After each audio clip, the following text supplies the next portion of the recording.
நிறையா பிரச்சனையை தாண்டி இந்த படம் ஒரு வழியாக ஒரு ஆடியோ லான்ச் ஃபங்க்ஷனில் வந்து இங்கே வரைக்கும் வந்துட்டோம். ரொம்ப சந்தோஷமாக இருக்குது. நிறையா பேருக்கு இந்த கேமராமேன் சாருக்கும் ஃபஸ்ட்டு படம், அவங்க டைரக்டருக்கும் ஃபஸ்ட்டு படம், ப்ரொடியூசர் சாருக்கும் ஃபஸ்ட்டு படம். ஸோ 10ஓட 11 எல்லோரும் கணக்கு போட்டுறாமல் இவங்க எல்லோரும் ஜெயிச்சாதான் நாளைக்கு எங்களை மாதிரி சின்ன சின்ன பசங்களாம் வளர முடியும். ஸோ அதனால் எல்லோரும் கண்டிப்பாக இந்த படத்தை வெற்றி படமாக்குங்க. வந்திருக்க எல்லாருக்கும் எங்கள் டீம் சார்பாக என்னுடைய வாழ்த்துக்கள். தேங்க்யூ. இங்கே வந்திருக்க எல்லாருக்குமே நன்றி. ஹாப்பியாக இருக்குது, ரொம்ப சந்தோஷமாக இருக்குது, கொஞ்சம் பயமாகவும் இருக்குது. சார் அழகு பிக்சர் பழனிசாமி சாருக்கு ரொம்ப நன்றி எனக்கு இந்த ஆப்பர்ச்சுனிட்டி தந்ததுக்கு. டைரக்டர் சங்கிலி சார், தேங்க்யூ சார். அவர் செட்டில் எப்பவுமே ஒரு மாதிரி அப்படி இருப்பார். அவரை பார்த்து நான் நிறைய அட்மைர் பண்ணியிருக்கேன். அந்த ஊரில் இருக்கிற மாதிரியே நான் ஃபர்ஸ்ட் டைம் அப்படி பார்க்குற, அந்த மாதிரி ஒரு பர்சன் எல்லாம் பார்க்குறது. அப்புறம் கேமரா டீம், ஈஸ்வரன் டீம் சூப்பராக பண்ணியிருக்கீங்க. Thank you so much.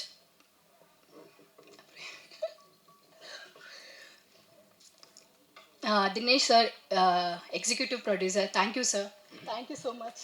அப்புறம் ஏடி சந்துரு, தர்மண்ணா, சுரேந்தர் சார், இவங்கெல்லாம் நிறைய ஹெல்ப் பண்ணாங்க. எனக்கு ரொம்ப கஷ்டமாக இருந்துச்சு அந்த மதுரை, அந்த பாடி லாங்குவேஜ் ஸ்லாங் எல்லாம் ஒரு மாதிரியாக இருந்துச்சு. அவங்க தான் லைக் இப்படி பண்ணுங்க அப்படி பண்ணுங்கன்னு ரொம்ப ஹெல்ப் பண்ணாங்க. Thank you so much. நீங்கள் இல்லைனா என்னால் தெரியல இந்த அளவுக்கு பண்ணியிருக்க முடியுமா என்னன்னுட்டு. சார் எல்லாருக்கும் நன்றி சார் வந்ததுக்கு. அப்புறமா ஃபைனலாக என்னோடய கோஸ்டார் அசோக் சார். நான் புதுசு தான், பட் ஸ்டில் அவர் ரொம்ப கம்ஃபர்டபுளாக இருந்தார். என்னை கம்ஃபர்டபுளாக வச்சுட்டார். ரொம்ப கைண்டான ஒரு பர்சன், ரொம்ப டெடிக்கேட்டடாக இருப்பாங்க. அவர் எப்போவே லைக் நான் அவர்கிட்ட போனால் பேசவே முடியாது. அவர் ஒர்க் பண்ணுறதெல்லாம் எனக்கு ரொம்ப பிடிக்கும். Thank you sir, thank you. நீங்கள் அப்படி கம்ஃபர்டபுளாக இருந்ததுனால தான் சார் என்னால் இதெல்லாம் பண்ண முடிஞ்சிச்சு. Thank you so much. அப்புறம் என் கூட ஒர்க் பண்ண எல்லாருக்கும் ரொம்ப நன்றி. ஸோ அவ்வளோதான், தேங்க்யூ. உங்கள் லவ் அண்ட் சப்போர்ட் எங்களுக்கு ரொம்ப முக்கியம். ஸோ சப்போர்ட் பண்ணுங்கள். தேங்க்யூ.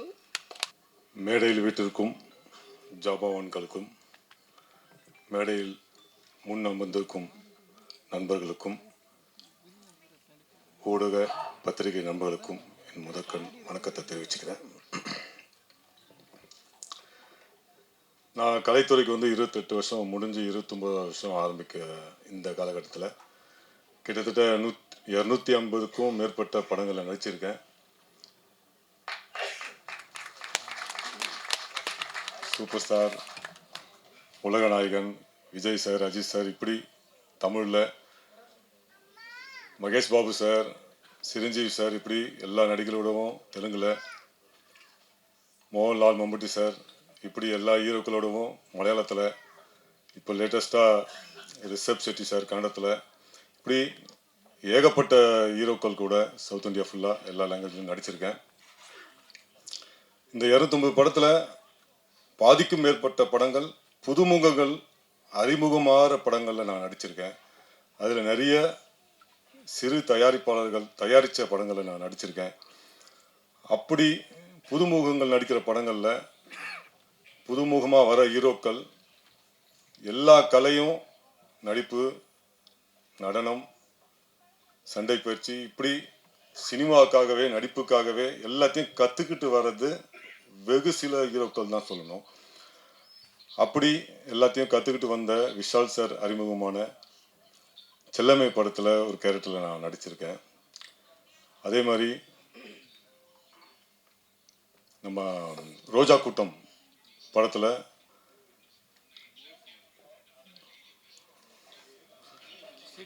ஸ்ரீகாந்த் சாரோட டக்குன்னு பிளாங்க் ஆகிடுச்சு. ஸ்ரீகாந்த் சார் அறிமுகமான ரோஜா கூட்டம் படத்தில் நான் நடிச்சிருக்கேன். அதே போல தான் நம்ம அசோக் சார் நடித்த முருகா படத்துலையும் நான் நடிச்சிருந்தேன். அப்போத்துலேருந்து நான் யோசிச்சுருப்பேன், ஏன்னா எல்லா திறமையும் இருந்தும் இன்னும் இந்த ஒரு இடத்துக்கு அடையிலையே, ஏன் ஒரு பெரிய இடத்துக்கு அடையிலையேன்னு சொல்லிட்டு பல முறை நான் யோசிச்சிருக்கேன். ரொம்ப கைண்ட் ஹார்ட்டட் பர்சன். இங்கே இருக்கவங்க எல்லாம் சொன்ன மாதிரி எப்போ ஃபோன் பண்ணாலும் எடுத்து பேசுகிற அளவுக்கு ஒரு ஹீரோ எனக்கு தெரியும் அப்படின்னா அது அசோக் சார் மட்டும்தான். ஏன்னா நான் நிறைய ஹீரோக்கள் கூட நடிச்சிருந்தாலும் நான் எல்லாரு கூடவும் ஃபோனில் பேசுகிற அளவுக்குலாம் நான் ஒரு ஆர்டிஸ்ட்டாக நான் இன்னும் வளரல. அப்படியே வளர்ந்தாலும் அவங்களோட பேசுகிற அளவுக்கு நம்ம ஈக்குவலான ஒரு இடத்த அடையலை அப்படின்னு நினைப்பேன் நான். பட் நான் ஒரு சின்ன ஆர்டிஸ்ட்டாக முருகன் படத்தில் அவரோட நான் நடிச்சிருக்கும்போது அப்போது எப்படி பழனாரோ அதே போல தான் இப்போவும் எப்போ நம்ம கூப்பிட்டாலும், ஏதாவது ஒரு ஃபங்க்ஷன் கூப்பிட்டாலும் இம்மிடியட்டாக வந்து கலந்துக்கிட்டு அந்த ஃபங்க்ஷனை கௌரவிப்பார். இப்படி இந்த படம் பார்த்த பிறகு இந்த படத்தோட ட்ரெய்லரை வந்து நேற்றே ஈகோ ராமன் அப்படிங்கிற திரைப்படத்தை போகிறதுக்கு முன்னாடி இதோடைய காட்சிகள்லாம் போட்டாங்க, ட்ரெய்லர் சாங்ஸ்லாம் போட்டாங்க. நேற்று பார்த்த உடனே எனக்கு வந்து ரொம்ப சந்தோஷமாக இருந்தது. சரி, நம்ம முருகா அசோக் சார் வந்து இந்த படத்தின் மூலிமா ஒரு மிகப்பெரிய ஒரு வெற்றி எடுத்த அடைவார்ன்ற நம்பிக்கை வந்து நேற்றே பார்க்கும்போது தோணுச்சு. நிச்சயமாக இந்த படத்தோடைய தயாரிப்பாளர், டைரக்டர், இதில் நடித்த ஒவ்வொருத்தருமே நம்ம சாய் கோபி சார், அவரோட நான் வந்து பொங்கி எழுமாநகர படத்தில் எனக்கு மச்சானா அவ்வளோ அற்புதமாக நடிச்சிருந்தாரு. சிறிய காட்சியாக இருந்தாலும் இந்த படத்தில் நான் ட்ரெய்லரில் பார்க்கும்போது அவ்வளோ ஹாப்பியாக இருந்தது. சரி, நம்ம நண்பர் வந்து ஒரு நல்ல ஒரு கேரக்டர் பண்ணியிருக்கார் போலுக்கு இதில் அப்படின்னு. அதே மாதிரி நம்ம மிரட்டல் செல்வா மாஸ்டர் அவருடைய டைரக்ஷனில் அவர் ஃபைட் மாஸ்டர் அவர் பண்ண படம் கங்கணம் அப்படிங்கிற திரைப்படத்தில் ஒரு முக்கிய வில்லனாக நடிச்சிருந்தேன், மிரட்டி விட்டுருந்தாரு. அதே போல் இதில் வந்து இந்த காட்சிகள்லாம் பார்க்கும்போது இது சிறு படம் அப்படின்னே சொல்ல முடியல. அந்த அளவுக்கு ஒரு பிரம்மாண்டமான படமாக தான் இருக்குது. பாடல்களாகட்டும், காட்சிகளாகட்டும், இந்த மாடை வச்சு பண்ணுறது எவ்வளோ சிரமமான விஷயம். அந்த சண்டை காட்சிகள்லாம் ரொம்ப அற்புதமாக பண்ணியிருக்காங்க. நிச்சயமாக இந்த படம், இந்த படக்குழுவினர் அனைவருக்குமே ஒரு மிகப்பெரிய ஒரு வெற்றி படமாக, ஒரு அடையாளமாக அமையும்னு நான் நம்புகிறேன். இந்த படம் மிகப்பெரிய ஒரு வெற்றி அடையணும். வாழ்த்துக்கள். வணக்கம். வந்திருக்க மீடியா நண்பர்களை என்னுடைய பணிவான வணக்கம் தெரிவிச்சுக்கிறேன். மேலையில் அண்ணன் உதயகுமார் சாருக்கும் பேர் சாருக்கும் மேலே இருக்க அனைவருக்கும் என்னுடைய பணியான வணக்கம் தெரிவிச்சுக்கிறேன். இந்த ஃபங்க்ஷனில் கலந்துக்க முடியுமா என்னங்கிறது எனக்கு மிகப்பெரிய கஷ்டமாக இருந்துச்சு. ஒரு உண்மையை சொல்கிறேன், ஒரு முயற்சியை சொல்கிறேன். நீ தஞ்சாவூரில் காலையில் ஒரு கல்யாணத்தில் இருந்தேன். 9 to 10 கல்யாணம். அதுக்கப்புறம் சம்பந்தமெல்லாம் முடித்து 11:45 காரை எடுத்தேன். பழனிசாமி எனக்கு ஃபோன் பண்ணார். வர முடியுமா முடியாதுங்கிறது எனக்கு தெரியாது. சத்தியமாக ஆண்டு மேலே சொல்கிறேன், எனக்கு பொய் சொல்ல தெரியாது. நான் கார் ஓட்டிருக்க எல்லோரும் பார்த்துட்டு என்னோட வந்திருக்காங்களா. 11:45 எடுத்தேன். 4:45 பெருங்காலத்தூர் வந்துட்டேன். 12:45 எடுத்தேன். நம்ப மாட்டேங்க, 4 மணி நேரத்தில் வந்திருக்கேன். ஃபோன் பண்ணார், சார் நீங்கள் எப்படியாவது வந்துடணும். ஏன்னா என்னுடைய முயற்சி, நம்பிக்கை எல்லாமே இதுதான். நீங்கள் நம்பலாலும் சரி, 4 மணி நேரத்தில் தஞ்சாவூர்லேருந்து வந்து நான் வந்து நின்று இந்த ஃபங்க்ஷனில் குளிச்சுட்டு நேரம் வந்து கலந்துருக்கேன். இது நீங்கள் நம்பினாலே எங்கள் அம்மா மேலே ஆணையாக சொல்கிறேன். சத்தியமாக எங்கள் அண்ணன் நான் கார் எப்படி ஓட்டு வந்து போனேன். என் மாமனார், என் மாமியார், என் குழந்தைய எல்லாருமே உயிரை கையில் பிடிச்சி உட்காந்தாங்க. போய் ஊர் சேருவோமா சேர மாட்டோமான்னு. ஆமாம், யாரும் பயந்துட்டு நான் ஏறிட்ட கேட்டால் திட்டுவார் வைவார் சொல்லிட்டு கீழே இறங்கணுன்னு என் பையன்ட்ட சொல்கிறார், தம்பி பேராண்டி உங்கள் அப்பா வந்து. ஏன்னா இந்த முயற்சி இருந்தால் தான் சினிமாவில் நம்ம சாதிக்க முடியும். அப்படி தான் இந்த பழனிசாமி வந்திருக்கார்.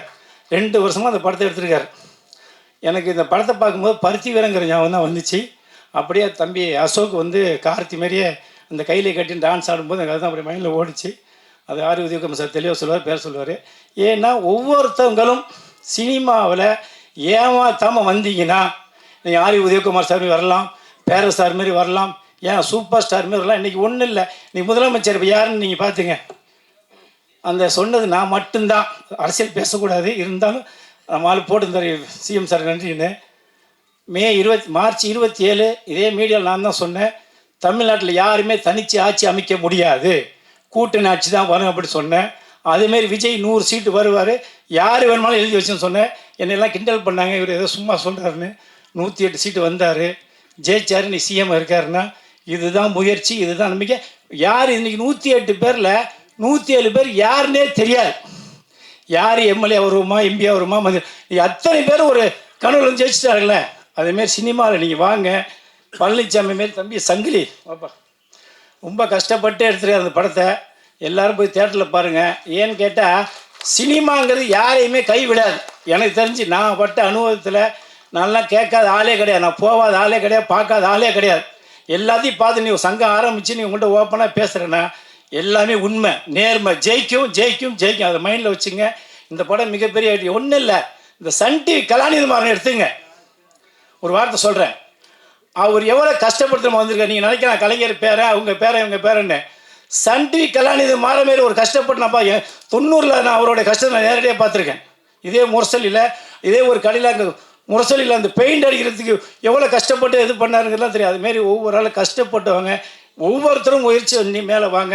இந்த வட மஞ்சுவரத்தை, அந்த வட மஞ்சுவரட்டு வந்து புதுக்கோட்டை, தஞ்சாவூர் இந்த பக்கம்தான் இந்த கயிறு கட்டி விடுவாங்க. நான் சின்ன பிள்ளைல எனக்கு ஒரு 15 வயசுமா பார்த்துருக்குறேன். வண்டி மேலே ஏறி வருவேன். அதனால் இந்த மஞ்சு விரட்டு வந்து மிகப்பெரிய வெற்றி அடையணும். மீண்டும் அடுத்த ஒரு பருத்தி வரம் படமாக வரும்னு சொல்லி வந்திருக்க அனைவருக்கும் நன்றி தெரிவிச்சு நன்றி, வணக்கம். ஆமாம், போன வாரம் இதே இதில் வர முடியல. இந்த வாரம் வரலைன்னா தொடர்ந்து வரல. ஏன் சங்கப்படுத்த நான் வரலைன்னா வேறு யார் வர முடியும் என்ன அப்படிங்கிற ஒரே காலத்து வந்தேன். ஆனால் இவங்க சொன்ன மாதிரி எங்கே பார்த்தாலும் தஞ்சாவூர்லேருந்து சேத்தியாரத்துக்கு போகிறீங்க வெறும் பிரிட்ஜ் தான். கண்ணை முட்டை போட்டு வரலாம். அந்த வந்தேன் யாரும் ஓட்டை பண்ண முடியாது வந்துட்டேன். நன்றி. அதனால் முன்ன கடைசியாக கூப்பிடுவாங்க. நான் சின்ன பையனாகவே இருந்துட்டு போகிறேன். இவர் இது ரொம்ப 4 மணி நேரத்தில் வேகமாக ஓட்டு வந்து இந்த ஃபங்க்ஷனுக்கு கலந்துட்டு, அதை விட பெரிய விஷயம், நான் வந்து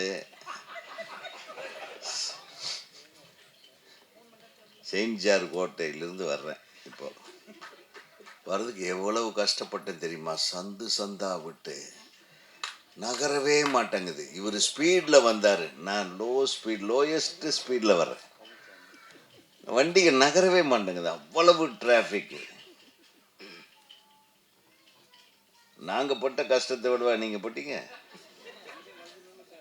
நாங்கள் இவனை இடிச்சிருவோமா அவனை இடிச்சிருவோமா, கரெக்டாக ஒரு கேப் வந்ததுன்னா அப்பா அப்படின்னு பார்த்தா நடுவில் ஒரு ஸ்கூட்டருக்காரன் வந்து அப்படின்னு நினைக்கும்.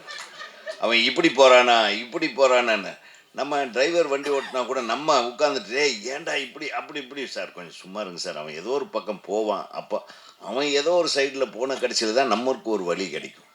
இந்த ஸ்கூட்டருக்காரனுக்கு பண்ணுற டார்ச்சர் இருக்குது பாருங்கள், மோட்டர் சைக்கிள்காரங்க டார்ச்சரு. கார் ரோட்டில் வரவே முடியாது நம்ம. உண்மையிலுமே தயவு பண்ணி நம்ம அரசாங்கத்துக்கு நான் ஒரு கோரிக்கை வச்சுக்கிறேன். பெரிய பெரிய ரோடுகளாக இருக்குது பாருங்க, அந்த இடத்துல எல்லாம் இந்த ஸ்கூட்டருக்காரங்களுக்கு மோட்டர் சைக்கிள்காரங்களுக்கு ஒரு தனி பாதை சார். ஒரு மோட்டர் சைக்கிள் தான் போகணும். அந்த மாதிரி எல்லா நாடுகள்லையும் அப்படி இருக்குது. அந்த மாதிரி பண்ணிட்டாவே பெருந்தொல்லை பெரும் அபாயத்திலிருந்து நம்ம எல்லாருமே தப்பிச்சுக்கலாம். ஒரு லெஃப்ட் சைடில் ஒரு சிங்கிள் மோட்டர் சைக்கிள் போகிறதுக்கு ஒரு லேன், அதே மாதிரி ரைட் சைடில் வர்றதுக்கு அந்த ஒரு கார்னரில் ஒரு லேன் போட்டாங்கன்னா சார் நடந்து போகிறவங்க கூட பாவம் சார். இந்த மோட்டர் சைக்கிள்காரன் பண்ணுற தொல்லை தாங்க முடியல. அதுலேருந்து தப்பிச்சு நான் வந்திருக்கிறேன். ஓகேவா? இல்லை நீங்கள் தான் அதை வச்சு பேசுவீங்களா? அவர் எங்கேருந்து வர்றாரு தெரியுமா? பெருங்குடியிலேருந்து தவழ்ந்து வந்து இப்போ தான் சேர்ந்துருக்கார். எனக்கு முன்னாடியே வந்துட்டார். அவர் பெருங்குடியிலேருந்து வர்றாரு, நான் வந்து செயின்ட் ஜார்ஜ் ஃபோர்ட்லேருந்து நான் வரேன். நீங்கள் தஞ்சாவூர்லேருந்து எல்லோரும் ஒரே டைமில் தான் வந்துக்கிறோம். இங்கே டிஸ்டன்ஸை கனெக்ட் பண்ணால் அவ்வளவு டிஸ்டன்ஸுக்கு நான் இந்த டிஸ்டன்ஸுக்கு 1.25 மணி நேரம் ஆச்சு. அப்படின்னா நாங்களும் தான் கஷ்டப்பட்டு வந்திருக்கிறோம் இந்த படத்தை வாழ்த்துவதற்காக என்பதை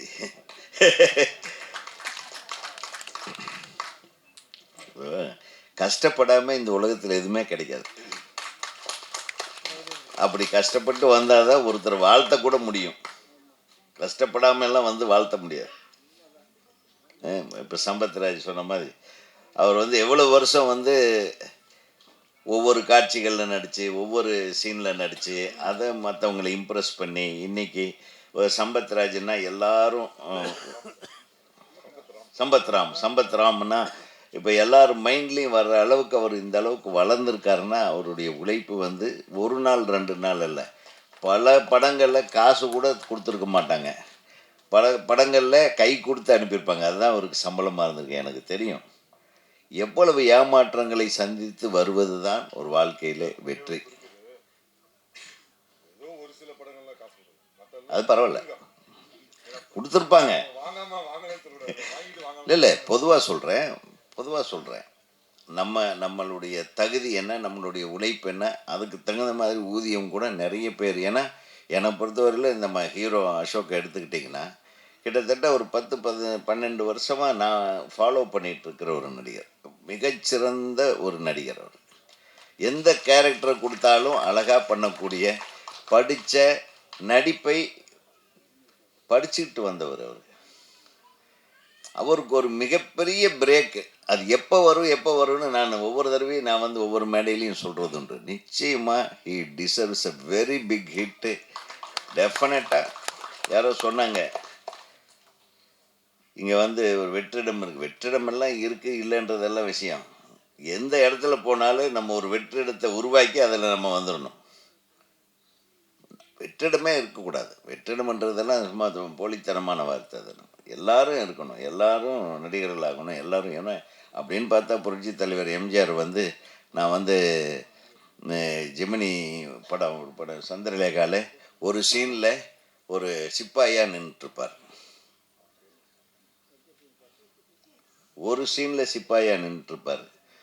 அதுக்கு வந்து 2 அணாவோ 4 அணாவோ சம்பளம் வாங்கியிருக்கார்.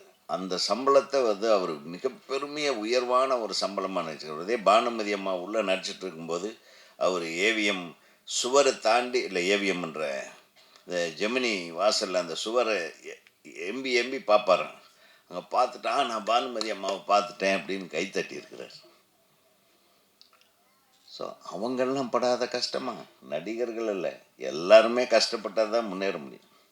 அதில் வந்து எந்த விதத்தில் பேச நம்மெல்லாம் வந்து உதயகுமார் பெரிய டைரக்டர் ஆகிட்டார், பேரரசு பெரிய டைரக்டர் ஆகிட்டார். நாங்கள் பட்ட கஷ்டம் வந்த இடத்துல நம்ம கஷ்டத்தையே சொல்லிகிட்டு இருக்க வேண்டான்னு தான் கொஞ்சம் ஜாலியாக பேசுகிறது.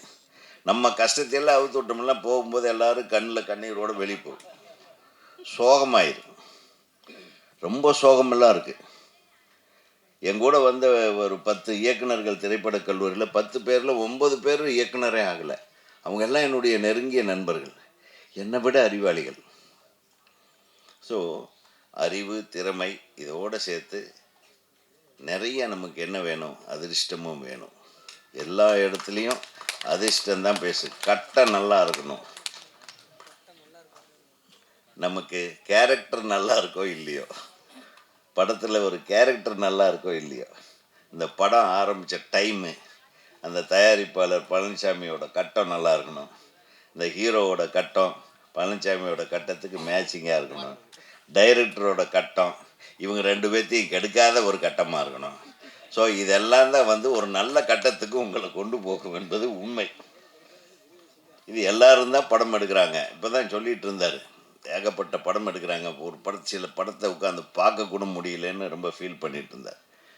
அதனால் தயாரிப்பாளர்கள் தான். எங்கே ஒருத்தர் சத்தம் போட்டு போனான் நம்ம தம்பி ராஜா,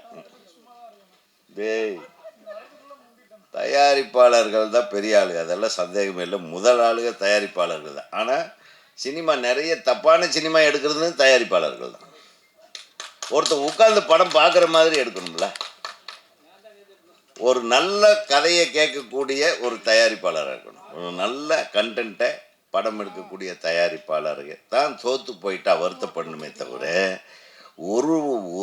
ஒரு ஆள் கூட உட்கார்ந்து படம் பார்க்க முடியாத அளவுக்கு ஒரு படத்தை எடுக்கிற தயாரிப்பாளர்களை என்ன பண்ணலாம் சொல்லு? நீ வா சொல்லு.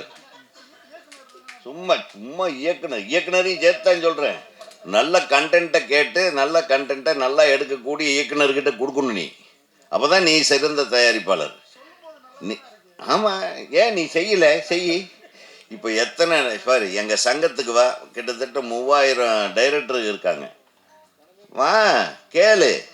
நீ ஒரு தயாரிப்பாளராவது வந்து டைரக்டர் அசோசியேஷனில் உட்காந்து எனக்கு டைரக்டருக்கு வேணுங்க, நல்ல டைரக்டரு, நல்ல கதை வேணும், யாரோ ஒரு தயாரிப்பாளர் கேட்டிருக்கீங்களா? ஐயா நீ கேட்டிருக்கியா?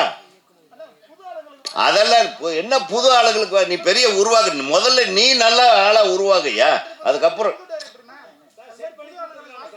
நீங்க புது டைரக்டருக்கு தான் இங்க இருக்கிறோம். எல்லா அசிஸ்டன்ட்டுகளையும் சேர்த்தான் சொல்றேன். இயக்குனர் ஏன் புது டைரக்டர்? ஏன் பழைய என்னை வச்சு நீ படம் பண்ண கூடாதா?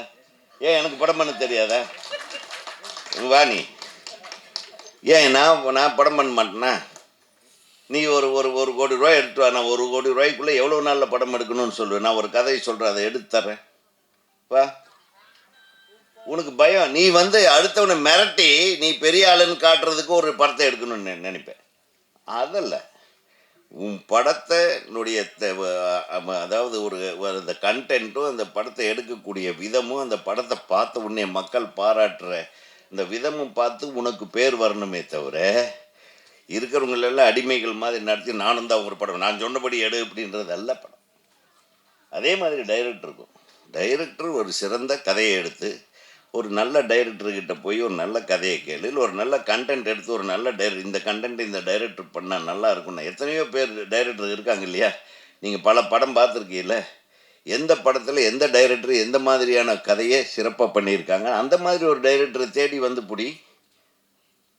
நிறைய டைரக்டருக்கு வேலை இல்லாமல் இருக்காங்க, நல்ல டைரக்டருக்கு, என்னையும் சேர்த்து.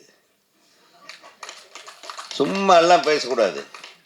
சும்மா நீ புது புது டைரக்டரை வச்சுட்டு அவனுக்கும் டைரக்ஷன் தெரிய மாட்டேங்குது, உனக்கும் கதை செலக்ட் பண்ண தெரிய மாட்டேங்குது. அப்புறம் வந்து ஏதோ நடிக்க சொல்லுது, அப்புறம் இவனுக்கு சரியாக படம் எடுக்க மாட்டேன்ற கம்ப்ளைண்ட் வேறு கொண்டாந்து கொடுப்பீங்க டைரக்டர் அசோசியேஷன். ஐயோ, முதல்ல அந்த டைரக்டர் மெம்பரே இல்லைப்பா, நான் எப்படி கம்ப்ளைண்ட் எடுக்கிறது? புரியுதா உங்களுக்கு? அதனால தான் சொன்னேன், நான் உன்னை கம்ப்ளைண்ட் டைரக்டர் அசோசியேஷனில் மெம்பர் ஆகிடு. நாளைக்கு உன் ப்ரொடியூசருக்கு உனக்கு பிரச்சனை வந்தேன்னா நான் தான் காப்பாற்ற வேண்டியதாக இருக்கு. புரியுதா? நான் கொஞ்சம் ஓப்பனாக பேசுகிறேன். அதான் மஞ்சு விரட்டு வந்து நான் வரும்போதே தம்பி அசோக் அவர்களுடைய ஃபோனில் நான் பார்த்துட்டேன். நான் கொஞ்சம் இதுக்கு லேட்டாக வந்தேன், அதனால் என்னை மன்னிச்சிருக்கேன். அவர் 2 நாளாக என்கிட்ட பேசிகிட்ருக்காரு. எங்கள் நம்பி, எங்கள் நம்பி நம்பி நம்பி ஆண்டவர்.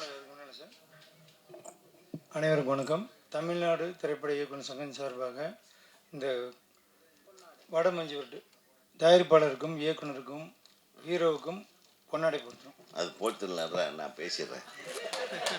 பொன்னாடை போத்தா கதையை முடிஞ்சதுன்னு அர்த்தம். இந்த பொன்னாடை போத்துறதே நிறுத்தணும், போரடி. ஆமாம். எங்கள் சங்கத்தில் தான் இந்த மாதிரி நாங்கள் எல்லாத்தையும் பொன்னாடை போத்துருவோம். ஏன்னா அடுத்தது அவன் திருப்பி ஜெயிச்சு வருவானான்றது தெரியாது, முதல்லையே போட்டுருணும்.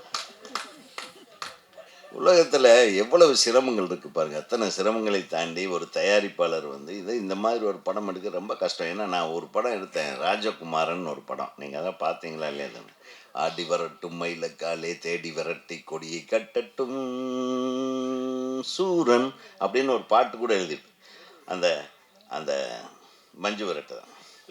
மஞ்சு விரட்டை வச்ச ஒரு ஒரு சீக்வன்ஸு, அதை தொடர்ந்து ஒரு பாட்டு. பிரபு சார் அந்த மாடுகளை வச்சு நம்ம படம் எடுக்க எவ்வளோ கஷ்டம் தெரியுங்களா? ஒரு ஷாட் எடுக்க முடியாது. நம்ம இங்கே வைப்போம், மாடு எங்கேயோ போய் நிற்கும். மாடு இங்கே வந்து எங்கள் ஃபேஸை காட்டுன்னா சொல்ல முடியும்? க்ளோஸ்அப் வைக்கிற மாடுன்னு நீ சொல்லி மாடுக்கிட்ட போய் முட்டி தள்ளி எல்லாத்தையும் காலி பண்ணிட்டு போயிடும். ஸோ அந்த மாடு அது மனுஷனுக்கு மாட்டுக்கு அந்த கான்டாக்ட் வரும்போது நம்ம எப்படியாவது கேமராவில் பிடிக்கணும். அந்த மாடை அது பழக்கின மாடாக இருந்தால் கூட கஷ்டம் சார். அது ஒரு வேகம் வரும்போது எதுக்கால ஹீரோ அசோக் பாவம் மெதுவாக இடிக்கலான்னெல்லாம் இடிக்காது, அடித்து தூக்கி காலி பண்ணிட்டு போயிடும். அந்த மாதிரி தான் நிறைய அந்த மாதிரி படம். இந்த மாதிரியான இந்த ஆக்ஷன் சீக்வன்ஸை எளிதில் நம்ம படமாக்குவது கஷ்டம். அது மாதிரி முதல் படத்துலேயே நிறைய டைம் எடுத்துக்கிட்டு, ஆனால் அதுக்கு பொருட்செலவு கூட ஆகும். அது 1 நாள் 2 நாள் எடுக்க முடியாது. ப்ராப்பர் ஷாட் வரலைன்னா அது தூக்கம் வராது டைரக்டருக்கு. அப்படி எடுத்தால் தானே மஞ்சு விரட்டு நல்லாயிருக்கும். அந்த ஷாட் வரலைன்னா நல்லாயிருக்கும். இவன் பார்த்துருப்பான் சின்ன வயசுலேருந்து இல்லையா? இந்த மஞ்சு விரட்டு எப்படின்னா, அது ஒரு இடத்துல நம்ம கேமராவே வைக்க முடியாது சார் அந்த ஃபீல்டில். அதுதான் மேட்டர். அங்கே வச்சு எடுக்கிறது ரொம்ப கஷ்டம். அந்த எல்லாம் ஒரிஜினல் ஷாட்ஸாக இருக்குது. ஸோ அதுக்கு உங்களுடைய மனமார்ந்த வாழ்த்துக்கள். உங்களுடைய அது ரொம்ப கஷ்டம், ரொம்ப கஷ்டமான விஷயத்தை ஒரு முதல் படத்துலேயே முயற்சி பண்ணி அழகர் பிக்சர்ஸ், நல்ல பேர் டைட்டில் அழகர் பிக்சர்ஸ். வாழ்த்துக்கள் பழனிசாமி. உங்களுக்கும் உங்கள் குழுவினருக்கும் மிகப்பெரிய வாழ்த்துக்கள். ஏன்னா இந்த மாதிரி ஒரு சூழ்நிலையில் இப்போ சொன்னாங்க, தேட்டரில் வந்து தேட்டருக்காரங்க போய் சிஎம் உட்காருங்க, தேட்டருக்காரங்க போய் சிஎம்மை பார்க்குறாங்க, டைரக்டருக்கு போய் சிஎம்மை பார்க்குறாங்க, தயாரிப்பாளர்கள் பார்க்குறாங்க. எல்லாம் பார்க்குறது சரி. நான் நம்ம சிஎம் கிட்ட எதிர்பார்க்கிறது என்னென்னா, இன்றைக்கி திரைத்துறை, தமிழ் திரைத்துறை தான் மிகவும் காப்பாற்றப்பட வேண்டிய ஒரு சூழ்நிலையில் இருக்கிறது. மற்ற எல்லா திரைத்துறையும் தெலுங்கு, மலையாளம், கன்னடம் கூட நல்லா இருக்கு. இது ஏன் காப்பாற்றப்பட வேண்டிய இடத்துல இருக்குது அப்படின்னா, இதுக்கு காரணம்னு பார்த்தா எல்லா துறைகளுமே காரணம். எந்த துறையுமே இன்னொரு துறையோட கோஆர்டினேஷனில் இல்லைன்றது தான் உண்மை. பொதுவாக ஆந்திராவில் ஒரு ஒரு ஹீரோ படம் நடிக்கிறாருன்னா அந்த படத்துக்கு ஒரு கதையை ரெடி பண்ணுறாங்க, அது இவ்வளவு பட்ஜெட் ஆகுன்றாங்க. உடனே ஹீரோ கிட்ட பேசுகிறாங்க, ஹீரோ சார் இவ்வளவு 500 கோடி ரூபா ஆகும், 400 கோடி ரூபாய் ஆகும் பெரிய ஹீரோ கிட்ட சொல்லும்போது, அப்படியா சரி நீங்கள் முதல்ல படத்தை எடுங்க, எனக்கு ஒரு கோடி ரூபா சம்பளம் கொடுங்க, படத்தை ரிலீஸ் பண்ணுங்க, வர்றதில் எனக்கு பங்கு கொடுங்க அப்படின்னு போயிடுறாங்க. கன்னடத்துலேயும் சரி தெலுங்குலேயும் சரி. அவங்க பெரிய பெரிய படங்கள் எடுக்கிறாங்க, லாஸ் வந்தால் ஹீரோவுக்கும் போகுது, எல்லாத்துக்குமே லாஸ் பிரிஞ்சுக்குது. இப்போ நம்ம ஹீரோக்கள் சொன்னவங்க கேட்க மாட்டாங்க, பெரிய ஹீரோக்கள்.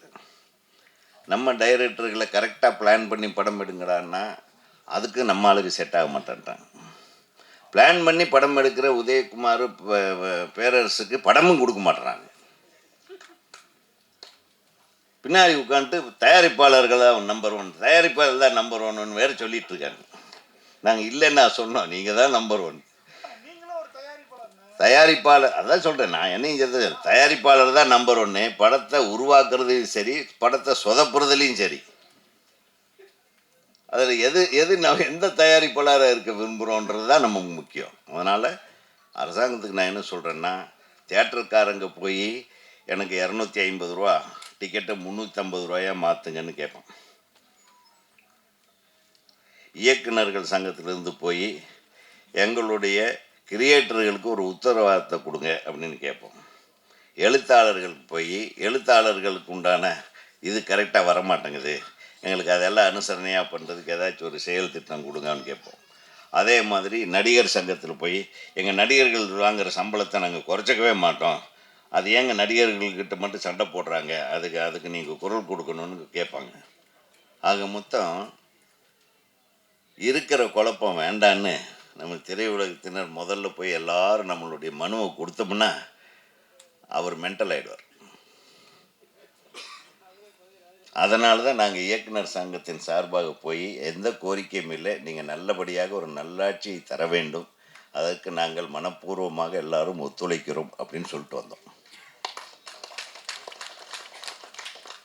அப்படி திரையுலகத்திற்கு அடுத்தது என்ன நல்லது செய்யலாம், அது அவர் ஆர்வமாக இருக்கிறார், நல்லது செய்யலாம் அப்படின்னு ஒரு முடிவு எடுத்தாங்கன்னா அதில் அனைத்து துறையினரையும் அழைத்து அமர வைத்து, ஒன்றாக அமர வைத்து, எந்தெந்த துறை எப்படி எப்படி செயல்பட்டால் சினிமா துறைக்கு நன்மை பயக்கும் என்பதை தயவு செய்து அது எல்லோரும் சேர்ந்து ஒரு முடிவெடுத்து, நம்ம சின்ன படங்களுக்கெல்லாம் நம்ம 70 ரூபாய் 80 ரூபாய்க்கு டிக்கெட் வாங்கிட்டு தான் பாம்பேலேயே ஓட்டுறாங்க. பாம்பேயில் ஒரு சாரார் படம் 300 ரூபாய் கலெக்ஷன் டிக்கெட் ரேட்டு, இன்னொரு சாரார் படம், அதாவது சின்ன பட்ஜெட்டில் இருக்கிற படங்களுக்கெல்லாம் 70 ரூபாயிலிருந்து 80 ரூபாய் தான் மல்டிப்ளெக்ஸ்லேயே தியேட்டர் ரேட்டு. அப்போது அதுக்கு கூட்டம் வருது. ஆக நிறைய விஷயத்தை அனலைஸ் பண்ண வேண்டியிருக்கு. சின்ன படங்களுக்கு வாய்ப்பு இருக்குது, சின்ன படங்களை பார்க்க நிறைய பேர் வருவாங்க. டிக்கெட் ரேட் நம்ம 1000 ரூபா 300 ரூபான்னா ஒரு குடும்பம் போகும்போது 2000 ரூபாய் ஆயிடுது. 70 ரூபாய்னா ஒரு குடும்பம் 250 ரூபாய்க்குள்ளே 4 பேர் போய் படம் பார்த்துடலாம். ஆக இதையெல்லாம் மனதில் வைத்து திரைத்துறையினர் அனைவரையும் அழைத்து பேசி ஒரு நல்ல தீர்வை அரசாங்கம் உருவாக்கும் என்று நம்பலாம், நிச்சயமாக நம்பலாம். மஞ்சு விரட்டு திரைப்படம் இசை யாருப்பா? நல்லா இருந்தது, பேக்ரவுண்ட் மியூசிக் பியூட்டிஃபுல்லாக இருந்தது, அது மிரட்டலாக இருந்தது, நல்லா இருக்கு, சூப்பர், வாழ்த்துகள். இது ஹீரோயின் ரொம்ப அழகாக பேசுனாங்க, அதனால் துருன்னு பண்ணியிருக்கீங்க நீங்கள், சூப்பர். நல்லா முதல் படத்துலேயே ரொம்ப மிக பிரமாதமாக இருந்தது. அந்த கதாபாத்திரத்தை அப்படியே கரெக்டாக அந்த கிராமிய பெண்ணுக்கு உண்டான அந்த சிலுங்களும் அந்த துடுக்குத்தனமும் நல்லா இருந்தது. அதே மாதிரி உங்கள் ஹீரோவை விட்டே கொடுக்கல, ஹீரோ நல்லா உங்களுக்கு ஹெல்ப் பண்ணியிருக்கிறாரு, வாழ்த்துக்கள் அசோக். ஒரு நல்ல ஆர்டிஸ்ட்டு கூட ஒர்க் பண்ணும்போது any co artist can become a good artist. நல்ல கலைஞர்களோடு பணியாற்றும் போது எந்த புதுமுகமும் மிகச்சிறந்த முகமாக வருவதற்கு வாய்ப்புகள் அதிகம். ஆக ஒளிப்பதிவு கூட ரொம்ப நல்லா பண்ணியிருக்கீங்க, கேமராமேன் நீங்கள் பிரமாதம், லவ்லி. என்ன பட்ஜெட் ஆகிருக்கு? வெளியில் சொல்ல முடியாதோ? வெளியில் சொல்கிறது ஒரு இப்படி தான் சினிமா.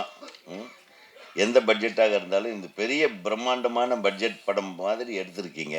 அதுக்கு இயக்குனருக்கும் தயாரிப்பாளருக்கும் ஒளிப்பதிவாளருக்கும்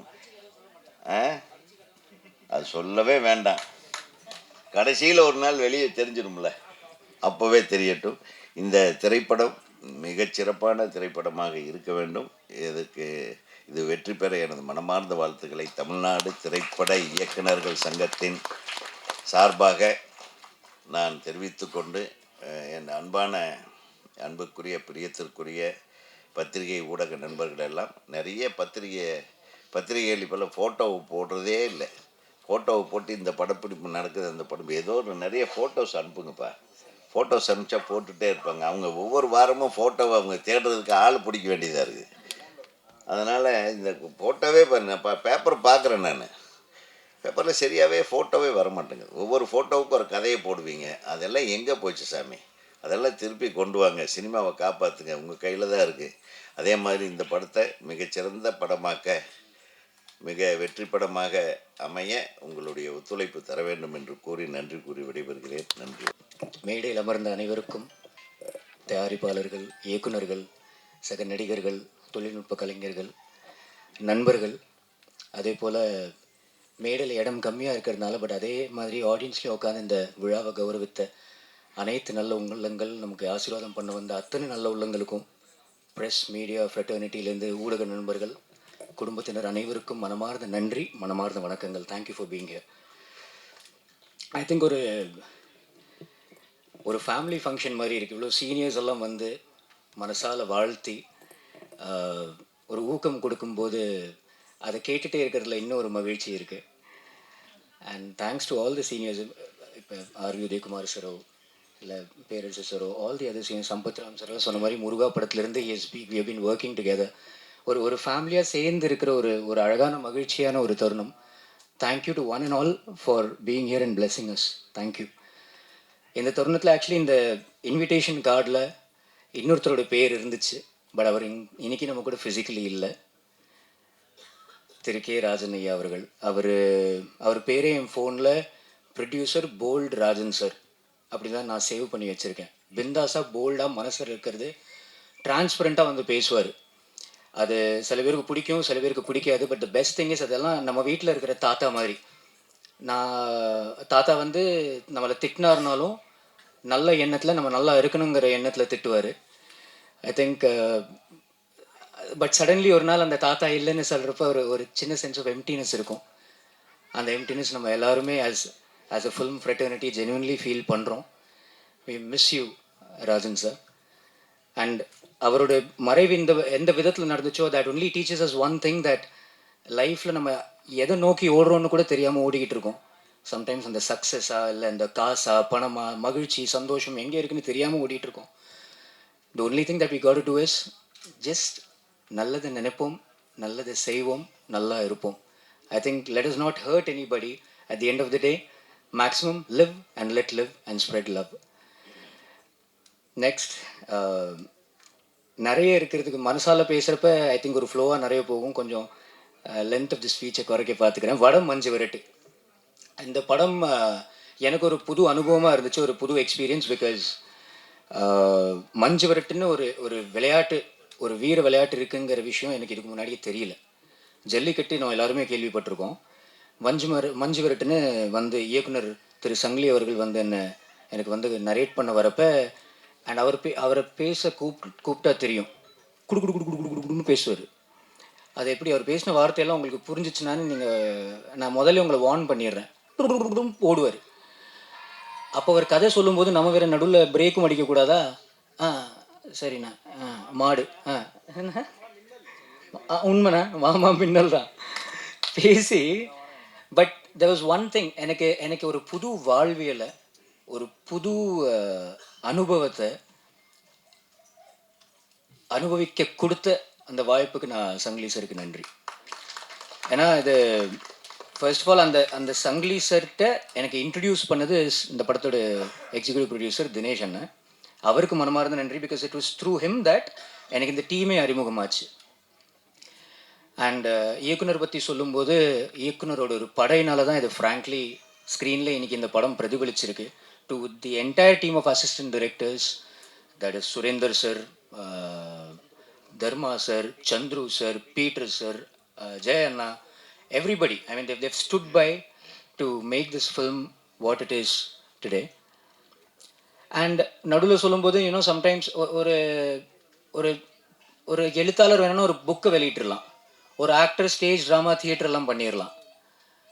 ஆனால் ஒரு சினிமா நடக்கணும்னா அதுக்கு அஸ்திவாரம், அதுக்கு முதலாளி, அதுக்கு முதல் போடுற ஒரு ப்ரொடியூசர், அந்த தயாரிப்பாளர் அவர் தேவை. அண்ட் இது ஒரு சின்ன படமே இல்லை. பிகாஸ் ஒரு படத்தோட கணிப்பு அதோட எவ்வளோ பொருளாதாரம் போட்டு பண்ணியிருக்குங்கிற விஷயம் அதோட மேக்னிடியூட சஃபைஸ் பண்ணாது. ஏன்னா சாதாரணமாக ஒரு புது ப்ரொடியூசரை பிடிக்கும்போது சார் ஒரே ஒரு லொக்கேஷனில் நடக்கிற கதை சார், கதையில் அழுத்தம் இருக்கும் சார், பெரிய காஸ்ட் ஆஃப் ப்ரொடக்ஷன் இல்லை சார், இதுக்குள்ளே முடிக்கலாம் சார்னு ஒருத்தரை மயக்கலாம். நம்ம ஊரோட நம்ம கலாச்சாரத்தை, நம்ம பண்பாட்டை நம்ம ஸ்க்ரீனில் அப்படி பிரதிபலிக்கணும்னு ஒரு டெசிஷன் எடுத்து ஒரு விஷனோட கெத்தாக வந்த ப்ரொடியூசர் தான் திரு ஏ. பழனிசாமி அவர்கள். இது சின்ன படமே இல்லை. எனக்கு முருகா அசோக்னு சொல்கிறாங்க, எனக்கு தயாரிப்பாளராக அமைஞ்சவரும் பழனிசாமி தான். அண்ட் ஆனால் ஒரு ஆஞ்சநேயர் மாதிரி அவரால் எல்லாம் பண்ண முடியும், ஆனால் அவர்கிட்ட சொல்லி காமிக்கணும். ஆஞ்சநேயர் எப்போவுமே அகம்பாவமாக கெத்தா நான் தாண்டான்னு இருக்க மாட்டார். அந்த மாதிரி இவர் அடக்க முடக்குமா இல்லை, அந்த டைரக்ஷன் டீம் அவங்க பார்த்துக்கிறாங்க சார். நான் சொன்னேன், அண்ணன் அதோட அஸ்திவாரம் காசு போட்டு படத்தை தயாரிச்சவர் நீங்கள், சில இடத்துல பி ஃபர்ம். அண்ட் இங்கே இருக்கிற சீனியர்ஸ்டையும் நான் ரிக்வெஸ்ட் பண்ணுறேன், ப்ளீஸ் தயவுசெய்து அவர் in terms of business also கொஞ்சம் கைடு பண்ணுங்கள் சார். பிகாஸ் ஒரு படத்தை நேர்த்தியாக நல்லா பண்ணி முடிச்சிட்டாரு சார், அதை ப்ராப்பராக ஆடியன்ஸை கரை சேர்க்கறதுக்கு will NEET your guidance sir. ஆனால் நீங்களும் லைஃப்லேயே கெத்தாக இருங்கண்ணா.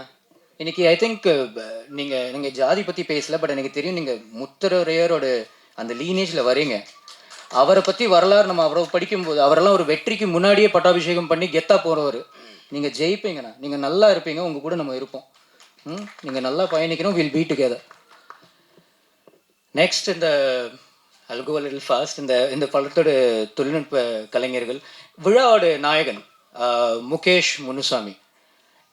நான் முதல்ல ஆக்சுவலி நல்லா பேசலாம்னு நினச்சேன், நான் இப்போ கொஞ்சம் கொலகாண்டில் இருக்கேன். அவரும் அந்த லிரிசிஸ்ட் கூட, பாடலாசிரியர். இவங்க சுத்தமாக நல்லா படிக்கவே மாட்டாங்க.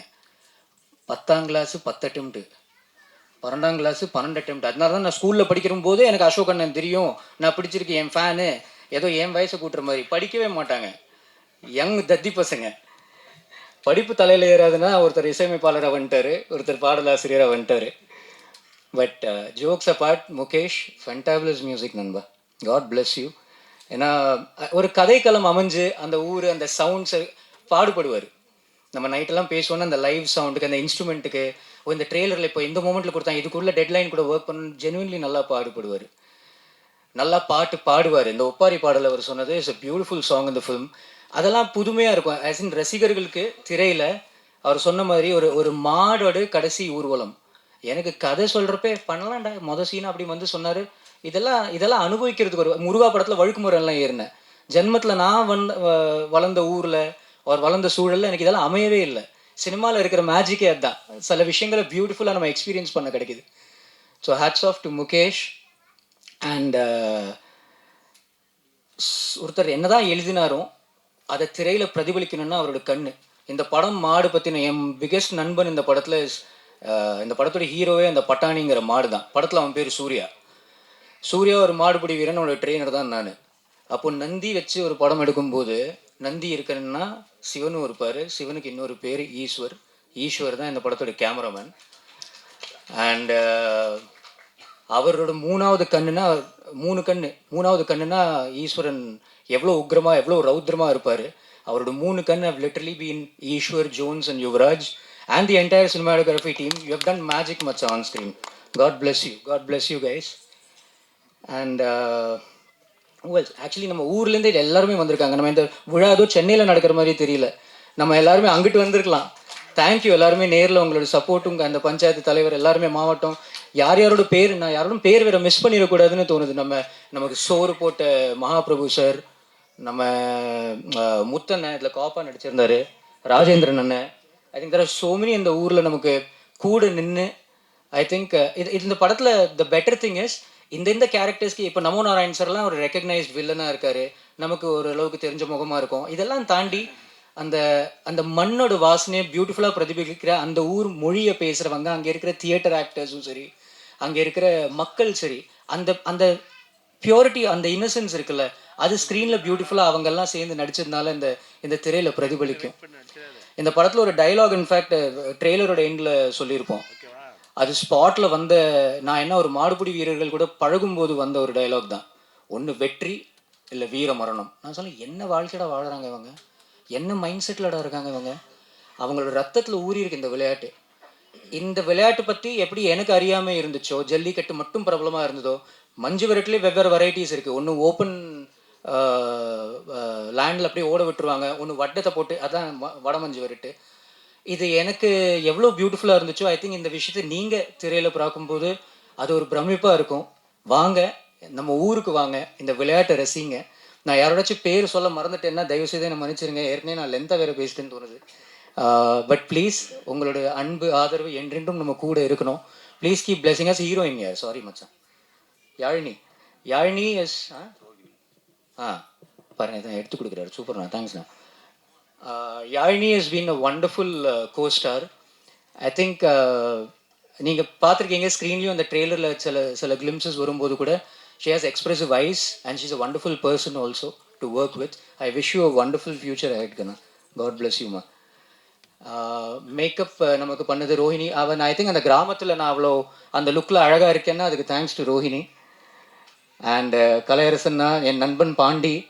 we have all been working together. அவன் வேற பசங்க பாண்டி. நீ இப்போ படம் பசங்கன்னா நீ என்ன பசங்களாம் வளர முடியும்னா, ஆளாளுக்கு ஏதோ குத்தி காட்டுற ஏஜ் பற்றியே சொல்கிற மாதிரி இருக்குது. தப்பாக இருக்குது இந்த டீமு. பட் காட் பிளஸ் யூடா மச்சா.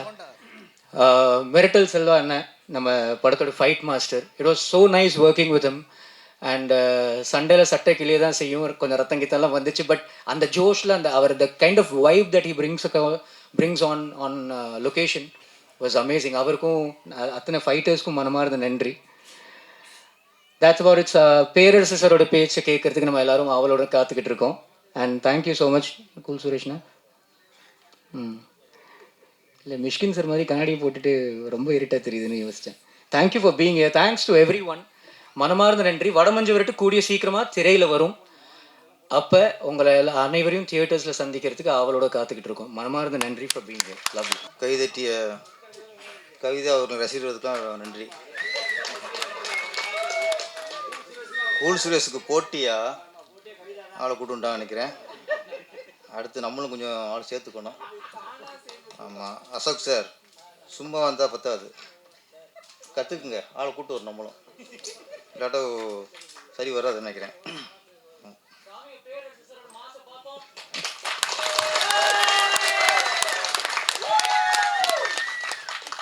நன்றி.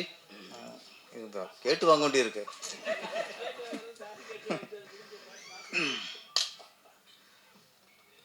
உதயகுமார் சார் சொன்னார், கட்டம் நல்லா இருந்தால் தான் சரியாக வரும்னாரு. கட்டம் நல்லா இருந்தால் கட்டம் கட்டிக்கிறாங்க. அதனால் கட்டம் கட்டமும் நல்லா இருக்கும்போது கட்டம் கட்டுறாங்க பாருங்க, அந்த கட்டை வைக்கிறதுக்கும் திறமை வேண்டியிருக்கு. அப்போ தான் நம்ம கொஞ்சம் தொடர்ந்து ஜெயிக்க முடியும். தன்னிச்சு ஆரம்பத்தில் நம்ம தமிழக முதல்வர் விஜய் சார் அவர்களுக்கு இந்த நிமிஷம் ஒரு நன்றியை தெரிவிச்சுக்கணும். ஏன்னா பல காலமாக பல வருஷமாக ஒரு கோரிக்கை அடிக்கடி ஒரு படம், பெரிய ஆர்டிஸ்ட் படங்கள், ஒரு பண்டிகைக்கு படங்கள் வரும்போது தான் கோரிக்கை வச்சுட்டே இருப்பாங்க. அது என்னென்னா ஸ்பெஷல் ஷோ 5 காட்சி வேணும்பாங்க. அது சில படத்துக்கு கிடைக்கும், சில படத்துக்கு கிடைக்காது. எதுக்கு கிடைக்குங்கிறது அதிர்ஷ்டத்தை பொறுத்து. இன்னைக்கு ஒரு அறிக்கை விட்டாங்க, அனைத்து படத்துக்கும் 5 காட்சிகளுக்கு ஓகே பண்ணிட்டாங்க.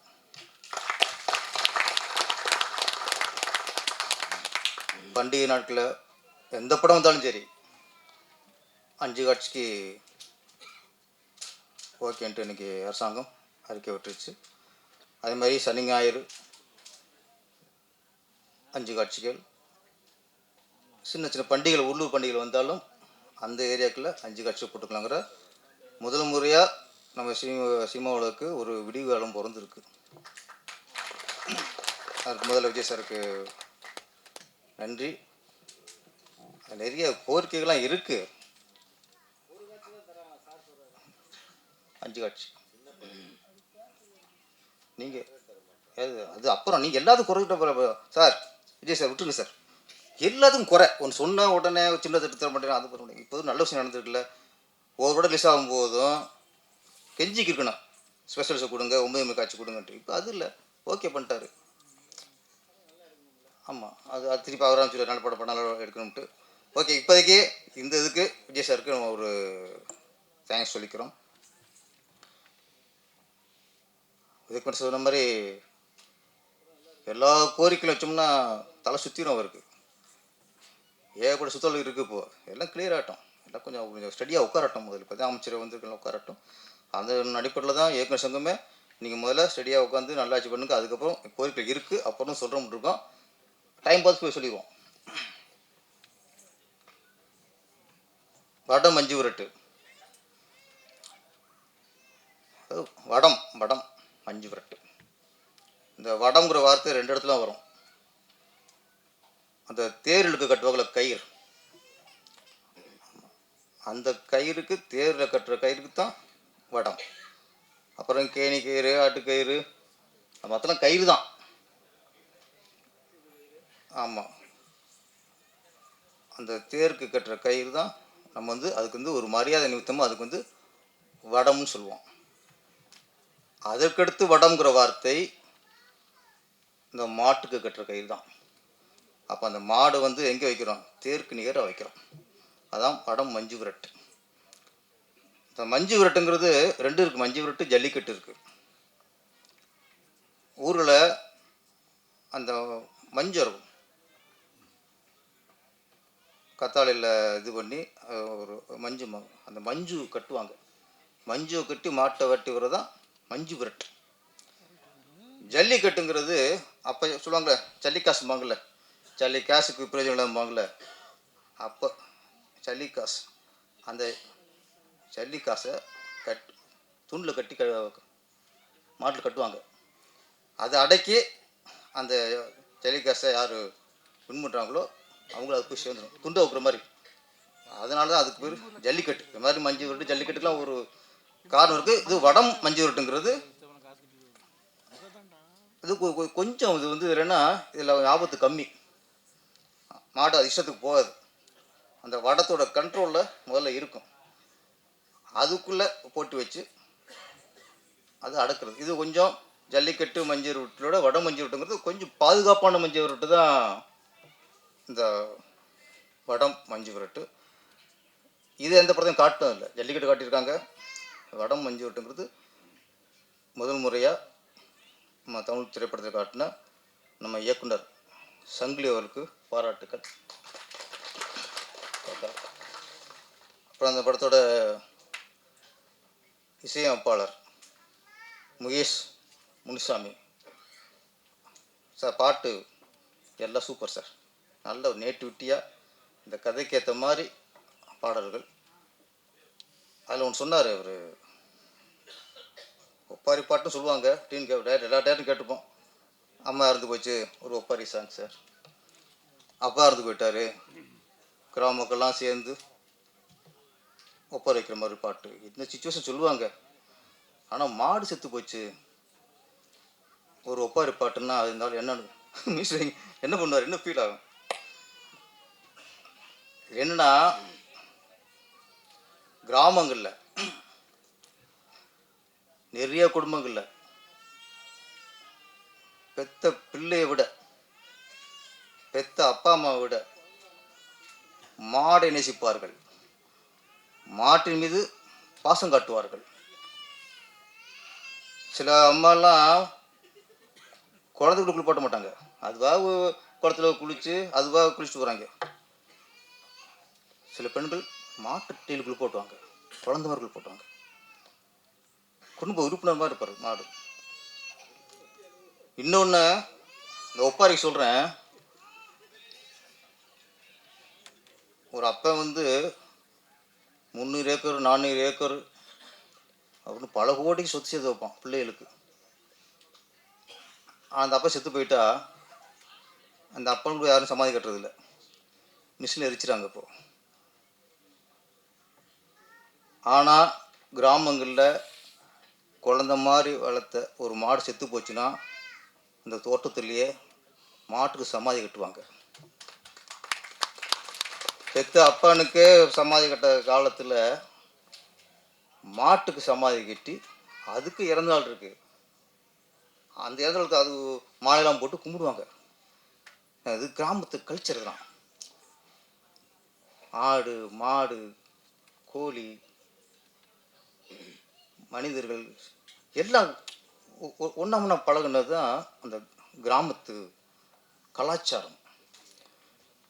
இன்றைக்கி நிறைய கிராமத்து படங்கள் வர்றதில்லை, ஏன்னா அவங்க நிறைய இயக்குனர் எடுக்கிறது. ஏன்னா அவங்க வேறு மாதிரி ஒரு பேன் இண்டியா மூவி கிராமத்து படம் எடுத்தால் நம்மளை ஒரு குறுகிய வட்டத்தில் அடைச்சிருவாங்களோ, ஒரு ரொம்ப சீப்பாக நடிச்சிருவாங்களோ, பிரம்மாண்டமாக எடுக்கணும், துப்பாக்கி எடுக்கணும், கன் எடுக்கணும், சுடணும், சேசிங் இருக்கணும், த்ரில்லர் கொலை, இது அப்படி எடுத்தால் நம்ம பெரிய டைரக்டர்னு நினைப்பாங்கன்ட்டு தப்பாக நினைக்கிறாங்க. அது இல்லை, கிராமத்து கதையில் எந்த இயக்குனர் ஜெயிக்கிறானோ அவனு தான் லைஃப் லாங்காக பேர் இருக்கும் அவனுக்கு. ஏன்னா கிராமம் அவ்வளோ ஒரு வீரியமானது. இந்த சூழலில் இன்னைக்கு ஒரு கிராமத்து கலாச்சாரத்தை தான் எடுத்த இயக்குனர் சங்கிலி நான் பாராட்டேன், இன்னும் பாராட்டேன். அப்புறம் ட்ரெயிலர் பார்க்கும்போது நான் அது ஃபஸ்ட்டு வியந்தது என்னென்னா கேமராமேன் ஈஸ்வரோட ஒர்க்கு, மெரிட்டர் என்ன டோன், அந்த அந்த அந்த கிராமத்து அந்த மனம் வாங்க, கிராமத்தோட காட்சி, அந்த மாடு வந்து அந்த மண்ணை உதறும் பாருங்க, அதெல்லாம் உண்மையாக மேலே விழுகிற மாதிரி இருக்கு சார். உண்மையாக அந்த கிராமத்தை அப்படியே அவர் கரெக்டாக கொண்டு விட்டார். நம்ம இயக்குனர் மகாராஜா சொல்லுவார், நான் படப்பிடிப்புக்கு செல்லும் பொழுது என் கேமராமேன் கண்ணன் என்கிற 2 கண்களைத்தான் எடுத்து செல்வேன், அதுதான் ஆகாயத்தின் மறுபக்கத்தையும் பார்க்குற வலிமை இருக்கும் பாரு. யாரும் சொன்ன மாதிரி ஈஸ்வர் இவர் நெட்டிக்கன் எடுத்து விட்டார். இவர் நம்ம சங்கிலி ஈஸ்வரோட நெட்டிக்கனை வச்சு படப்பிடிப்பு எடுத்திருக்காரு. நான் ஒன்றே சார், நான் ட்ரெயிலில் பார்த்ததுக்கப்புறம் நிறைய சின்ன சின்ன படம் பார்ப்போம், அதில் பாதி படத்துக்கு மேலே ஆசைக்காக எடுக்கப்பட்ட படங்கள். ஏன் சொன்னாங்கல்ல படமாக சரியில்லை, அவர் இதே கூட சொன்னார், உனக்கு கதையை கேளுங்கியா, நல்ல உடம்பா எடுங்கியான்னாப்புல ராஜன் சார் சொன்னார். அவர் ப்ரொடியூசருக்காக பொங்கி எழுந்த ராஜாவும் சொன்னார். என்ன சொன்னால் ஆசைக்காக எடுக்கிற படம் வேறு, என் பையன் ஹீரோ, என் தம்பி டைரக்டர் ஆக்கணும், நான் வந்து ஒரு திரைப்பட தயாரிப்பாளர்னு எனக்கு பேர் வரணும், இந்த நோக்கத்தில் எடுக்கிற படங்கள்லாம் ஈசல் மாதிரி அன்னைக்கே பிறந்து அன்னைக்கே ஊந்துடும். நீங்கள் படத்தை படமாக எடுக்கணும், நேசிக்கணும், லவ் பண்ணணும், ஒரு படம் வெற்றி படம் கொடுத்து மக்களை எல்லாத்தையும் திரும்பி பார்க்க வைக்கணும், அந்த நோக்கத்தில் வைக்கணும். படம் பார்க்க வைக்கிறது இல்லை, மக்களை திரும்பி பார்க்கணும்னு நினைக்க வைக்கணும். அப்படி எடுக்கிற படம் தான் ஜெயிக்கும், அதுதான் படம், அதான் திரைப்படம். நான் ஆசைக்கு என்ன பண்ணுறது, ஊரில் திருவிழா இருக்கும், திருவிழா கடையில் அந்த ஊர்லேயே ரெகுலராக ஹோட்டல் இருக்கும், ஒரு கடையெல்லாம் இருக்கும், அவன் தரமாக பண்ணிட்டே இருப்பான். இந்த திருவிழா கடையில் ஸ்வீட் கடை போடுறான் பாருங்க, அவன் தரத்துக்கு கவலை மாட்டான். அவன் இன்னைக்கு இந்த திருவிழா இந்த ஊர் இன்னொரு ஊர் தரம் இருக்காது. ஆமாம், அது மாதிரி இந்த படம்னு பார்க்கும்போது இந்த வடம் மஞ்சு விரட்டு ட்ரெய்லர் பார்க்கும்போது இது ஆசைக்காக எடுக்கப்பட்ட படம் இல்லை, ஜெயிக்கணும், ஒரு நல்ல படத்தை கொடுத்து ஒட்டுமொத்த தமிழ் மக்களையும் நம்மளை திரும்பி பார்க்க வைக்கணும், அந்த நோக்கத்தில் எடுக்கப்பட்ட படம். சங்கிலிக்கு வந்து இயக்குனர் சும்மா வந்து நானும் இயக்குனர், என் பேரும் டைட்டில் இயக்குனர் சங்கிலின்னு வரணுங்கிறக்கல, சங்கிலி யாரும் காட்டுக்கிற எடுத்தது, ஒரு டைட்டில் காடுக்காக எடுக்கப்பட்ட படம் அது. எல்லா டெக்னீஷியன் சரி, அவர் பாடலாசிரியராக இருக்கட்டும், மியூசிக் டைரக்டர் இருக்கட்டும், கேமராமேன் எல்லாம் உழைச்சிருக்காங்க. இந்த ஒரு ட்ரெய்லர் நான் உங்களோட உழைப்பை பார்த்தேன், உங்கள் வெறியை பார்த்தேன். கண்டிப்பாக இந்த படம் உங்கள் எல்லாருக்கும் நல்ல பேர் வாங்கி கொடுங்க சார், நல்ல பேர் வாங்கி கொடுக்கும். அசோக் இன்னொன்று எப்படின்னா, இதில் எங்கள் மேடையில் திருப்பாச்சி வந்து 20 வருஷத்துக்கு மேலே ஆகி போச்சு. ஆமாம், என் திருப்பாச்சியில் என்னோடய படத்தை ஒர்க் பண்ண நம்ம சம்பத் ராம் அண்ணன், கூல் சுரேஷ். நான் வந்து அப்போ ஃபஸ்ட் எனக்கு முதல் படம் தானே. கூல் சுரேஷ்லாம் இப்போ ஃபேமஸான நடிகர். அவர் வச்சு வேலை வந்து கஷ்டமாக தான் இருந்துச்சு. என்ன இல்லை இல்லை, இதுன்னு இதெல்லாம் டைலாக்காக பாரு, அப்போ இது இப்படி மாற்றலாமா பாரு. என்னடா இல்லை, விஜய் சாரோட சொல்லலை, இவர் டைலாக் மாற்ற சொல்கிறாரு அப்படின்னு. இல்லை இல்லை சார், கொஞ்சம் இப்படி வந்தால் கொஞ்சம் மக்கள் ரசிப்பாம்பாங்க. சரி, அவர் சொன்ன கிளாஸ் மாற்றிக்கிட்டேன். ஏன்னா அம்மா புது இயக்குனர் இல்லை, அதனால் இன்றைக்கும் திருப்பாச்சி பார்த்து நம்ம யூனிட்டு மெட்ரோ சிவா, ஆமாம் 3 பேரும் இங்கே என்னோடய யூனிட்டில் இருக்காங்க, அவங்களோட வாழ்த்துக்கள். அசோக் சார், அசோக் எல்லாரும் முருகா அசோக்கும்பாங்க. இன்றைக்கும் முருகா அசோக், முருகா அசோக்னா என்றைக்குமே முருகன் உங்களோட விட்டுட்டே இருக்கார் சார். அது பெரிய விஷயம். எல்லாருக்கும் ஒரு படப்பேர் ஒட்டிக்கும், ஆனால் உங்களுக்கு முருகரே ஒட்டியிருக்காரு. கண்டிப்பாக என்றைக்கும் கூட இருப்பார், பெரிய வெட்டி உங்களுக்கு கொடுப்பாரு. அசோக்கை பொறுத்த வரைக்கும் நான் சொன்னதான், சும்மா ஆசைக்கு ஹீரோ நடிச்சு போகிறவில்லை. இந்த சினிமாவோடு அவர் அந்த கட்டு புரண்டு சண்டை போடுவாங்கல்ல, அந்த மாதிரி போட்டுக்கிட்டு இருக்கிறாரு. அவர் சும்மா விட மாட்டார் சார், அவர் சினிமா உங்களை விடாது சார், நான் சொல்கிறேன். ஏன்னா நீ சினிமா உண்மையாக நேசிக்கிறிய, சினிமா உண்மையாக லவ் பண்ணுறிய. ஒரே ஒரு கமிட் ஆகிட்டான், எப்போ ஷூட்டிங் கூப்பிட்றாங்களோ அப்போ போவோம், என்ன டைலாக் கொடுக்குறாங்களோ பேசிட்டு போவோம். அந்த ரகம் இல்லை இந்த அசோக்.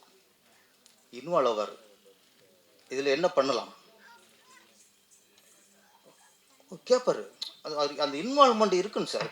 அந்த இன்வால்வ்மெண்ட் இருந்தால் கண்டிப்பாக ஒருத்தன் என்னைக்கா பிரியலை ஜெயிப்பான் சார். இன்னொன்று, இந்த படம்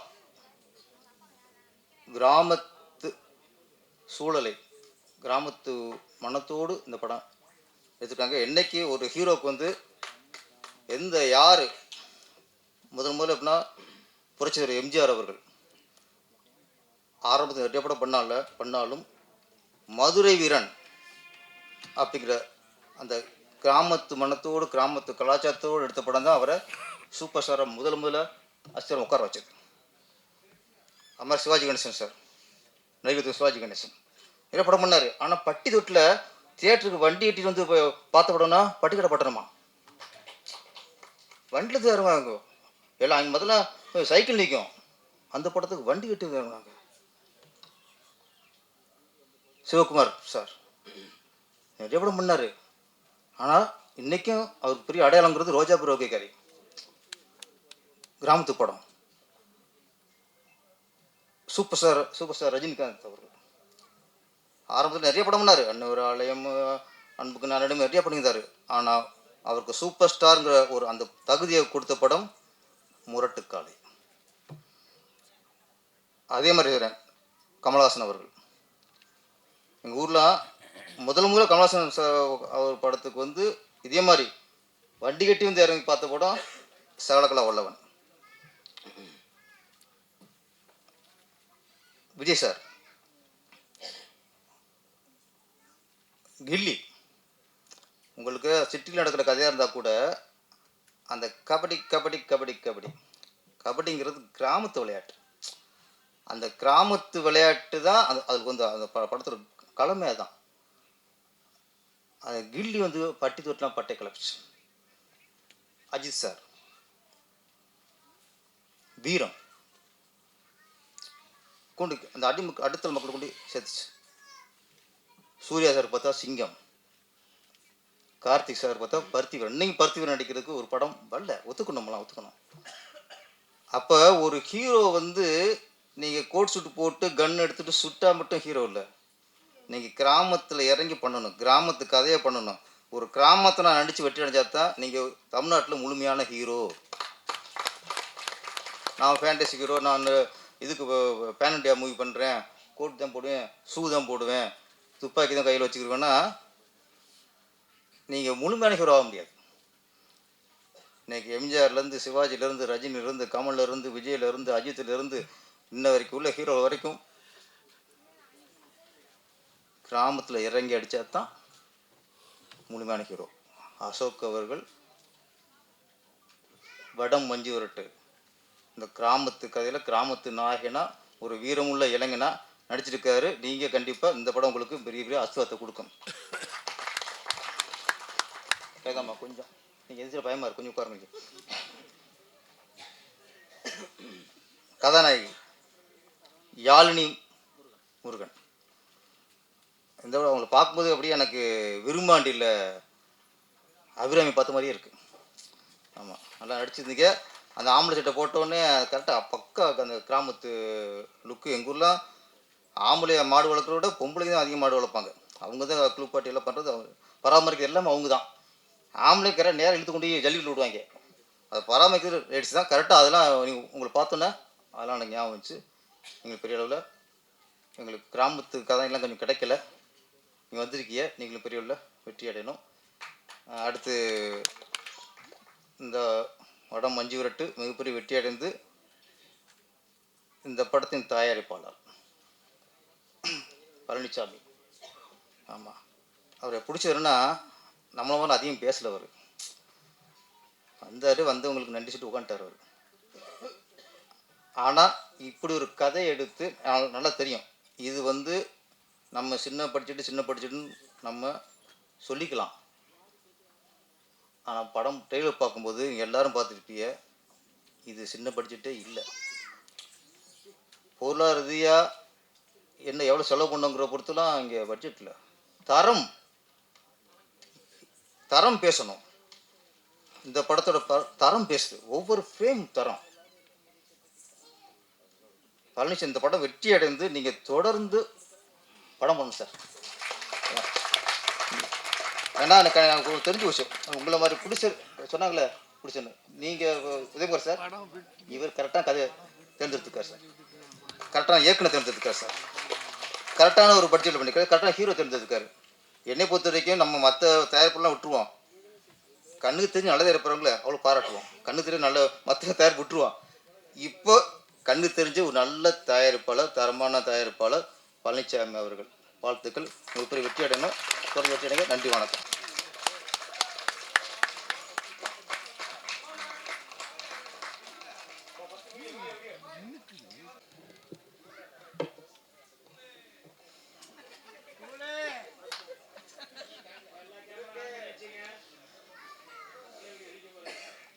மேடையில் அமர்ந்திருக்கும் அனைவருக்கும் வணக்கம். பத்திரிகை நண்பர்கள், ஊடக நண்பர்கள், இணையதள நண்பர்கள், என் இதயத்தில் அமர்க்களமாக அமர்ந்திருக்கும் லெஜண்ட் ரசிகர் மன்ற நிர்வாகிகள் அனைவருக்கும் வணக்கம். தட்டாண்டா பிஆர்ஓ சக்தி சரவணன் இருக்காரா, அவருக்கும் எனது நன்றி. மேடையில் பேசி கைத்தட்டல் வாங்குற அளவுக்கு நான் பெரிய பேச்சாளர் இல்லை, அதனால் தயவு செஞ்சு நீங்களே ஒரு தடவை கைத்தட்டிடுங்க. இந்த கைத்தட்டல்கள் அனைத்தும் வட மஞ்சு விரட்டு அந்த படத்தோட டீமுக்கு தான் போய் சேரும். ஒரு வீரமான பெயர், மண் சார்ந்த ஒரு கதையை எடுத்திருக்கிறார் இயக்குனர் சங்கிலி அவர்கள். அவருக்கு என் மனமார்ந்த வாழ்த்துக்கள்.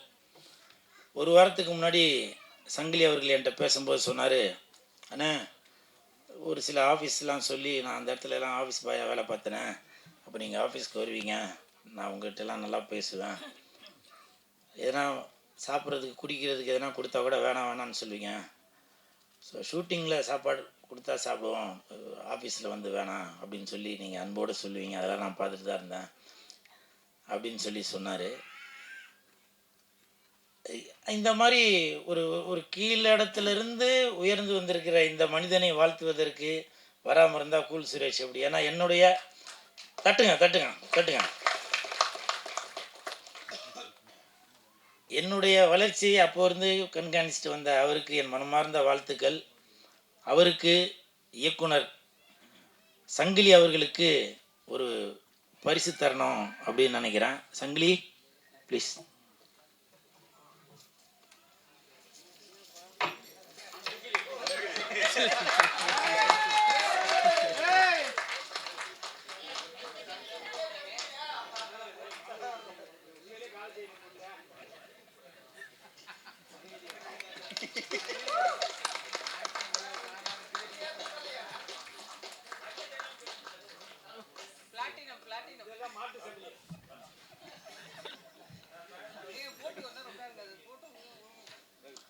இப்போ நான் சங்கிலி கொடுத்தது நிறைய பேருக்கு வந்து காமெடியாக தெரியலாம். இந்த படம் வெற்றி அடைந்த பிறகு இந்த படத்தின் தயாரிப்பாளர் பழனிசாமி அவர்கள் இதே மாதிரி ஒரு தங்க சங்கிலிக்கு அளிப்பார். ஒரு சின்ன சங்கிலியாக எனக்கும் கொடுப்பார். அட்லீஸ்ட் ஒரு கையில் போடுற காப்பாச்சும் கொடுப்பீங்கன்னு நினைக்கிறேன். கொடுங்க, அடுத்த கான்செப்டுக்கு வேணும். அந்த சங்கிலி அவர்களுக்கு என் மனமார்ந்த வாழ்த்துக்களை தெரிவித்துக் கொள்கிறேன். அதே மாதிரி வட மஞ்சு விரட்டு அந்த படத்தின் கதாநாயகன் அசோக் அவருக்கு வாழ்த்துக்கள். 2026 கண்டிப்பாக அவர் ஜெயிப்பார். அதாவது இந்த படத்தில் அவர் நடித்து பேர் வாங்குறாரு அப்படின்னு சொல்கிறத விட அவர் போட்ட அந்த டவுசருக்காகவே கண்டிப்பாக அவர் மிகப்பெரிய வெற்றி அடைவார். இப்போ நீங்கள் சிரிக்கலாம், ராமராஜன் சார் டவுசர் போட்டு தான் மிகப்பெரிய ஒரு உச்சத்தை அடைந்தார். அதே மாதிரி தனுஷ் சார் அவர்கள் ஒத்த சொல்லால அதுலேயும் டவுசர் போட்டு லுங்கி அப்படி தூக்கிட்டு தான் அப்படி ஆடி இருப்பார், ஒரு உச்சத்தை தொட்டார். அப்புறம் பருத்தி வீரன் கார்த்தி சார் அவரும் அதில் டவுசர் போட்டுட்டு தான் இருப்பார். ஸோ இப்படி டவுசர் வடிவேல் சார் கூட எடுத்துக்கலாம். ஏன்னா எல்லாருமே அந்த டவுசரில் மிகப்பெரிய ஒரு உச்சம் தொட்டவர்கள். கண்டிப்பாக இந்த அசோக் அவர்கள் மிகப்பெரிய ஒரு உச்சத்தை தொடுவார் இந்த வட மஞ்சு விரட்டு படத்தின் மூலமாக. அப்புறம் ஸ்டண்ட் மாஸ்டர் மிரட்டல் செல்வம் சொன்னோன்னே எந்திரிச்சு வணக்கம் சொல்லணும். என்ன ஒன்னெல்லாம் என் ஃப்ரெண்டுன்னு சொல்கிறதுக்கு அங்கே வணக்கம் சொல்ல ஒருத்தரம் ஒரு ஃப்ரேம் உட்காரு. எனது நண்பர், அதாவது இன்னைக்கு விஜய் சார், மாண்புமிகு தமிழக முதலமைச்சர் விஜய் சார் அவர்கள் இன்னைக்கு கைகால் சுகத்தோட அற்புதமாக இருக்கிறாரு அப்படின்னாக்க அதுக்கு எனது நண்பர் ஃபைட் மாஸ்டர் மிரட்டல் செல்வம் தான் காரணம். ஏன்னா அவரோட ஃபைட்டு எல்லாமே நம்ம மிரட்டல் செல்வம் தான் டூப் போடுவார். திருப்பாச்சி இயக்குனர் வேறொரு சார் இங்கே இருந்தாலும் ஆமான்னு சொல்லியிருப்பார். ஏன்னா அந்த படத்துலலாம் விஜய் சாருக்காக ரொம்ப மெனக்கெட்டு உழைத்தவர் அவர். அப்படிப்பட்ட ஒரு ஜாம்பவனுக்காக உழைத்த மிரட்டல் செல்வ மாஸ்டர் இந்த வட மஞ்சு விரட்டு படத்துலையும் அசோக்குக்காக கொரியோகிராஃப் பண்ணியிருக்காரு. அப்படின்றப்போ ரொம்ப சந்தோஷமாக இருக்குது மாஸ்டர். வாழ்த்துக்கள். அப்புறம் பிஆர்ஓ சக்தி சரவணன் இருக்காரா? இங்கே வாங்க. இங்கே அதாவது சாரோட இங்கே வாங்க ஒரு நிமிஷம் வாங்க. சாரோட பேர் சக்தி சரவணன். எனக்கு எப்போல்லாம் சக்தி குறையுதோ அப்போ சக்திக்கு நான் ஃபோன் பண்ணுவேன். அப்போ இவர் வந்து சக்தி கொடுக்குற மாதிரி என்கிட்ட பேசுவார். அதாவது ஒரு மோட்டிவேஷனோட பேசுவார். ஏன்னா நானும் பல இடத்துக்கு வரேன் இல்லையா? ஸோ அதெல்லாம் சொல்லி நான் ஃபீல் பண்ணி அவர்கிட்ட பேசுவேன். அப்போது சக்தி சார் சொல்லுவார், தலைவா கவலைப்படாதீங்க தலைவா, இன்னைக்கு டைரக்டர் இயக்குனர்கள் உங்களுக்கு கேரக்டர் கொடுக்குறாங்களோ இல்லையோ, ஆனால் அந்த ஆண்டவன் உங்களுக்கு ஒரு கச்சிதமாக ஒரு கேரக்டரை கொடுத்துருக்காரு. அந்த கேரக்டரை நீங்கள் கரெக்டாக தான் பண்ணிட்டு இருக்கிறீங்க அப்படின்னு சொல்லி, இதுக்கு யாரும் கை தட்டாதீங்க, இவர் தட்டினாரு, மற்றவங்களாம் அப்படியே இருந்துருங்க. ஒரு பாயிண்ட்டு பிடிச்சி பேசுகிறது எவ்வளோ கஷ்டம் தெரியுமா உங்களுக்கு? இன்னைக்கு 150 யூடியூபர்ஸ் எனக்காக வெயிட் பண்ணிக்கிட்டு இருக்காங்க. சாப்பாடு ரெடியாக இருக்குல்ல? நான் சொல்கிற வரைக்கும் அவுத்துறாதீங்க. அப்படி எனக்கு பக்கத்துணையாக இருப்பவர் தான் இந்த சக்தி சரவணன். நான் இது வந்து காமெடியாக சொல்ல, உண்மையிலே தாங்க. இன்னைக்கு நான் இந்த அளவுக்கு ஒரு இடத்துல இருக்கிறேன் அப்படின்னாக்க பிஆர்ஓக்களும் முக்கிய காரணம் தான். ஏன்னா அவங்களுக்கு தெரியுது ஒரு ஆடியோ ரிலீஸ் நிகழ்ச்சிக்கு கூல் சுரேஷ் வந்தாக்க, ஏன்னா ஆடியோ ரிலீஸ் நிகழ்ச்சி நடத்துகிறதே ஒரு பப்ளிசிட்டிக்காக தான் நடத்துகிறது, இந்த படம் வெளியில் தெரியணும், நல்லா வியாபாரம் ஆகணும் அப்படின்னு. அப்படி இருக்கும்போது பிஆர்ஓக்கள் வந்து கூல் சுரேஷை பயன்படுத்துனாங்க, இன்னும் கொஞ்சம் வெளியில் தெரியுங்க அப்படின்னு சொல்லி சப்போர்ட்டாக இருக்கிறாங்க. ஸோ இந்த நேரத்தில் சக்தி சரவணன் அவர்களுக்கு என் மனமார்ந்த நன்றியை தெரிவித்துக் கொள்கிறேன். அப்புறம் அன்பு செல்வன் சார் இப்போ கூட என்கிட்ட சொன்னார், இந்த மாதிரி கூலு ஒரு ஒரு டைரக்டர்கிட்ட சொல்லியிருக்கேன் ஹீரோவாக நடிக்கிறதுக்கு, சம்பளம் மட்டும் முன்ன பின்ன இருக்கும், பார்த்து இது பண்ணிக்க சார். சொன்னீங்களா இல்லையா சார்? யாரோ ஒருத்தர் பொய்யின்றாங்க அங்கே இருந்துட்டு. அப்படி என்னுடைய வளர்ச்சி மீது அக்கறை கொண்டவர் அன்பு செல்வன்.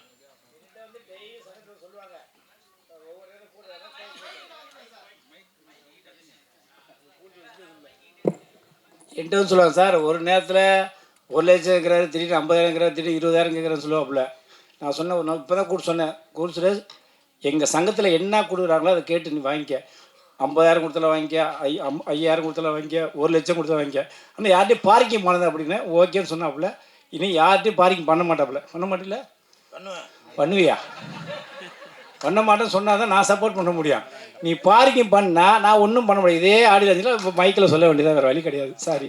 அதாவது இப்போ சார் சொன்னார் இல்லையா? இல்லை, இப்போ சொன்னது தான் அவர் இப்போ சொன்னாப்புல, யாரோ இல்லை பொய்ன்னு உண்மையாக பேசினவங்க உட்காந்து. அதனால் ஆளுக்கு வந்து வாங்க வேண்டாம் கூல் சுரேஷ், அவங்க என்னக்குள்ளே வாங்கி நடி, உனக்கு என்ன வருதோ வாங்கி செய்யணும்னு சொன்னேன். உண்மையா இல்லையா? உண்மை உண்மை. நீங்கள் சொன்னதுக்கு நான் மறுப்பு தெரிவிப்பேனா? தாயின் சிறந்த கோவிலும் இல்லை, தந்தை சொல் மிக்க மந்திரம் இல்லை. அதனால் வாழ்த்த வந்த அன்பு செல்வன் சாருக்கு என் மனமார்ந்த நன்றிகளை தெரிவித்துக் கொள்கிறேன். அப்புறம் இபி தினேஷ் இருக்காரா? வாங்க, உங்களுக்கும் வாழ்த்துக்கள். ஏன்னா ஒரு படத்துக்குமே ஒரு இபி வந்து ரொம்ப முக்கியம். ஏன்னா அவங்க தான் பட்ஜெட் என்ன அப்படின்றத சுருக்கிறது, என்னென்ன தேவை என்னென்ன தேவை இல்லை அப்படின்றது அவங்களோட கையில் தான் இருக்குது. ஸோ இந்த படத்திற்கு உங்களுடைய சப்போர்ட் இருக்குதா கேள்விப்பட்டேன். உங்களுக்கு என் மனமார்ந்த வாழ்த்துக்கள்.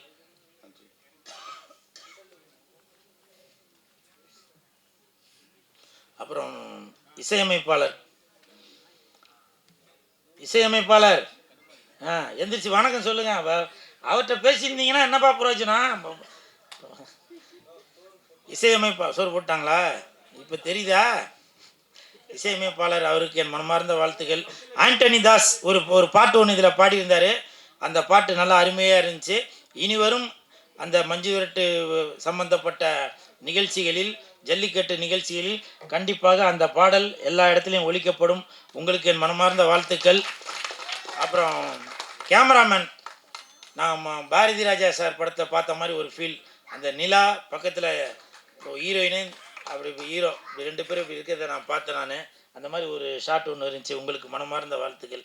அப்போது கடலோர கவிதைகள் அந்த மாதிரி படங்களில் தான் அந்த மாதிரி காட்சிகள் பார்க்க முடிந்தது. இது கிராமத்து படம்ன்றதுனால அதனால் கச்சிதமாக சூப்பராக பண்ணியிருந்தீங்க. ஒரு நிலா, ஒரு பலா, ஒரு சொலா, அப்படி வச்சு பண்ணியிருந்தீங்க. உங்களுக்கு மனமார்ந்த வாழ்த்துக்கள். அப்புறம் தயாரிப்பாளர் பழனிசாமி சார், உங்களுக்கு மனமார்ந்த வாழ்த்துக்கள். உண்மையிலேயே அந்த வெள்ளை சட்டைக்கு ஒரு உகந்த மனிதர் மாதிரி தான் நீங்கள் இருக்கிறீங்க. உங்களோட மனதும் கண்டிப்பாக வெள்ளையாக தான் இருக்குன்னு நினைக்கிறேன். உங்களுக்கு மனமார்ந்த வாழ்த்துக்கள். அப்புறம் ராஜேஷ் கண்ணன் இருக்காரா? அடுத்த படத்தோட ப்ரொடியூசர் தானுங்களா நீங்கள்? உங்களுக்கு என்ன தெரியுங்களா? தெரியாட்டி கேட்டு தெரிஞ்சுக்கங்க சார், சரியா? ஏன்னா இப்போது என் காதில் வந்து சொன்னார், இது மாதிரி சங்கிலி வந்து சொல்லியிருக்காருங்க, அடுத்த படத்தில் வந்து கூல் சுரேஷ் அண்ணனை வந்து ஹீரோவாக போடலாம் அப்படின்னு சொல்லி பேசிக்கிட்டதா எனக்கு வாட்ஸ்அப்பில் நியூஸ் வந்துச்சு. பொய்யா? அந்த செயினை கொடுப்பா, வாங்கிட்டீங்கண்ணே. ஸோ உங்களுக்கு மனமார்ந்த வாழ்த்துக்கள். ஏன்னா ஒரு இயக்குனரோட படம் வெளியில் வர்றதுக்கு முன்னாடியே அவருடைய தரம் என்ன, அவர் மீது ஒரு நம்பிக்கை வைத்து இந்த தம்பி நல்லா படம் பண்ணுவார் அப்படின்ற ஒரு நம்பிக்கை வைத்து இருந்த தயாரிப்பாளர் ராஜேஷ் கண்ணன் அவர்களுக்கு என் மனமார்ந்த நன்றிகளையும் வாழ்த்துக்களையும் தெரிவித்துக் கொள்கிறேன். ஓகே, இப்போ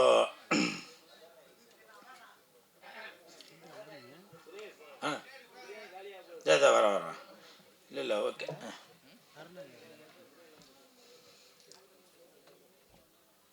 இரண்டு நாட்களுக்கு முன்னாடி கோவையில் அந்த சிறுமி சம்பவம் எல்லோர் மனதையும் புண்படுத்தியது. இந்த நேரத்தில் மாண்புமிகு தமிழக முதலமைச்சர் ஜோசப் விஜய் சார் அவர்களுக்கும் காவல்துறை அதிகாரிகளுக்கும் எனது நன்றிகளையும் வாழ்த்துக்களையும் தெரிவித்துக் கொள்கிறேன்.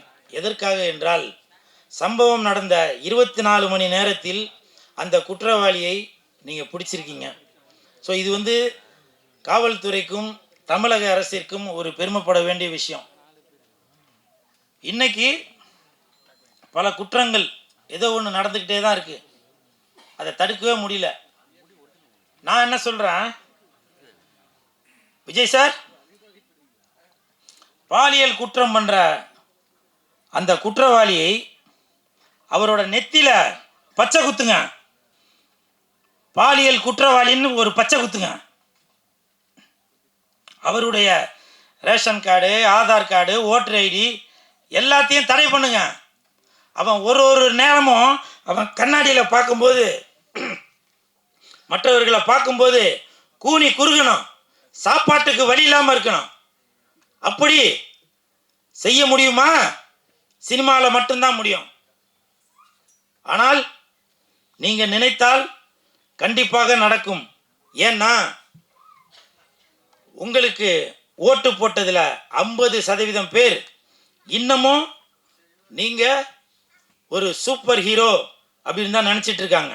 பாதி பேர் நீங்கள் முதலமைச்சர் அப்படின்னு நினச்சிட்டு இருக்காங்க, பாதி பேர் நீங்கள் சூப்பர் ஹீரோ அப்படின்னு நினச்சிட்டு இருக்காங்க.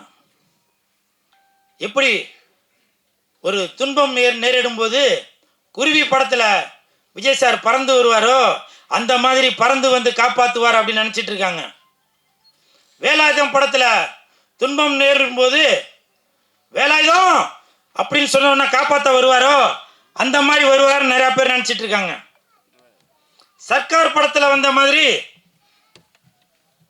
ஊழலை ஒழிப்பார் அப்படின்னு இன்னும் பாதி பேர் நினச்சிட்டு இருக்காங்க. இன்னும் சில பேர் திருப்பாச்சி படத்தில் வர மாதிரி வில்லன்களையும் ரவுடிகளையும் வதம் செய்வார் அப்படின்னு நினச்சி 50% பேர் உங்களுக்கு ஓட்டு போட்டிருக்காங்க விஜய் சார். அதனால நான் சொல்ற விஷயம் என்னன்னா, நீங்க இந்த நேரம் 2 கேரக்டர் எடுக்கணும், டூயல் ரோல்ல நடிக்கணும்னு சொல்ல வரல, மாறணும். பாதி பேருக்கு முதலமைச்சராயிருங்க, பாதி பேருக்கு ஹீரோவாயிருங்க. எங்கெங்கே கஷ்டங்கள் நடக்குதோ அந்த இடத்துல எல்லாம், துன்பங்கள் நடக்குதோ அந்த இடத்துல எல்லாம் ராபின் ஹுட்டா மாறுங்க.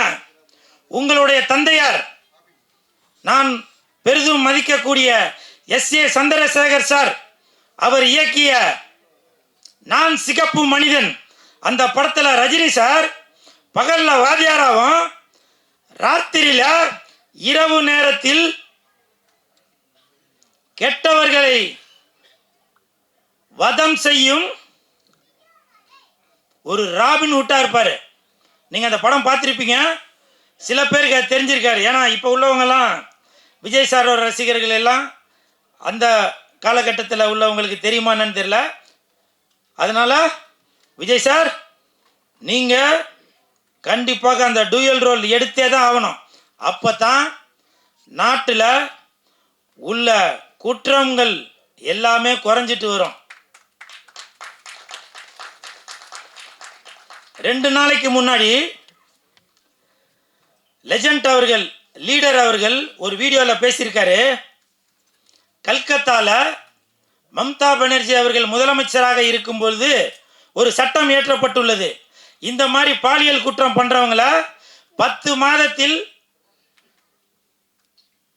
உரிய தண்டனை கொடுக்கணும் அப்படின்னு சொல்லி ஒரு சட்டம் இயற்றப்பட்டிருக்குது.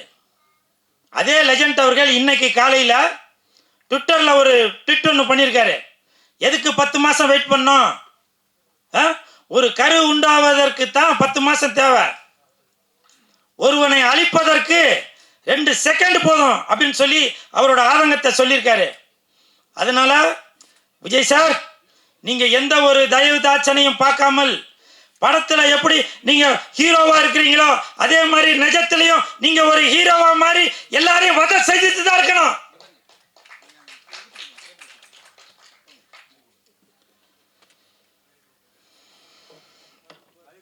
அதே மாதிரி தட்டுங்க சார். அதே மாதிரி இந்த பாலியல் குற்றம் 2 நாட்களுக்கு முன்னாடி கோயம்புத்தூரில் நடந்தப்ப அங்கே ஐஜி ரம்யா பாரதி மேடம் அவங்க கூட உள்ள சக காவல்துறையினர் சிரிச்சிட்டு இருந்திருக்காங்க. அதை கேமராவில் ஷூட் பண்ணியிருப்பாங்க போல். இது அவங்க பேச ஆரம்பிப்பதற்கு முன் நடந்த சம்பவம். ஏன்னா யாராக இருந்தாலும் சரி, அவர்களும் மனிதர்கள் தானே, காவல்துறையை சேர்ந்தவர்களும் மனிதர்கள் தான். அவங்களுக்கும்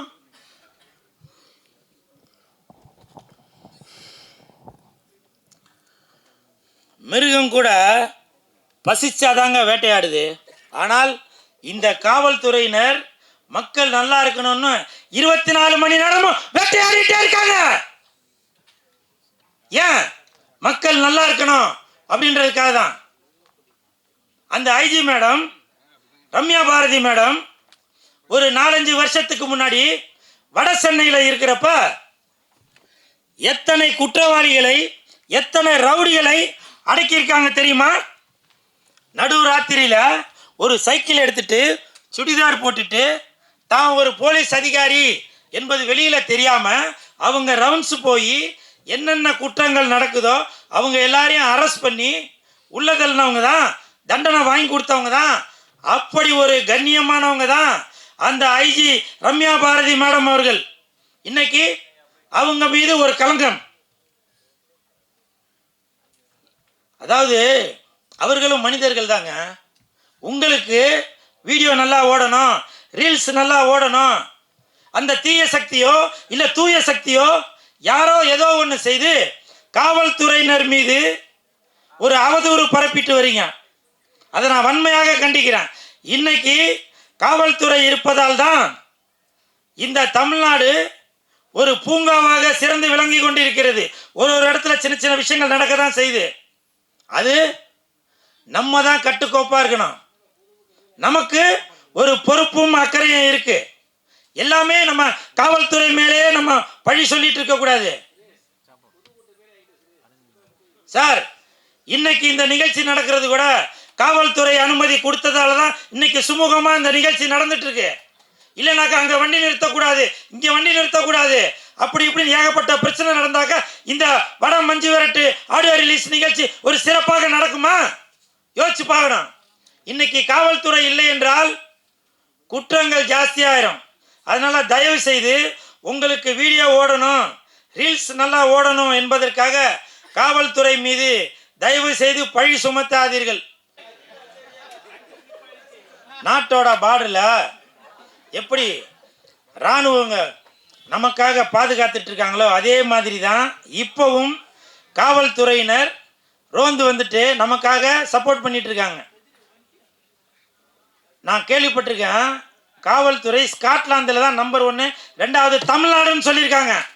இதெல்லாம் உங்களுக்கு வரலாறு தெரியுமா? தெரியாது. காரணம் இப்போ ரீல்ஸ் மோகம்.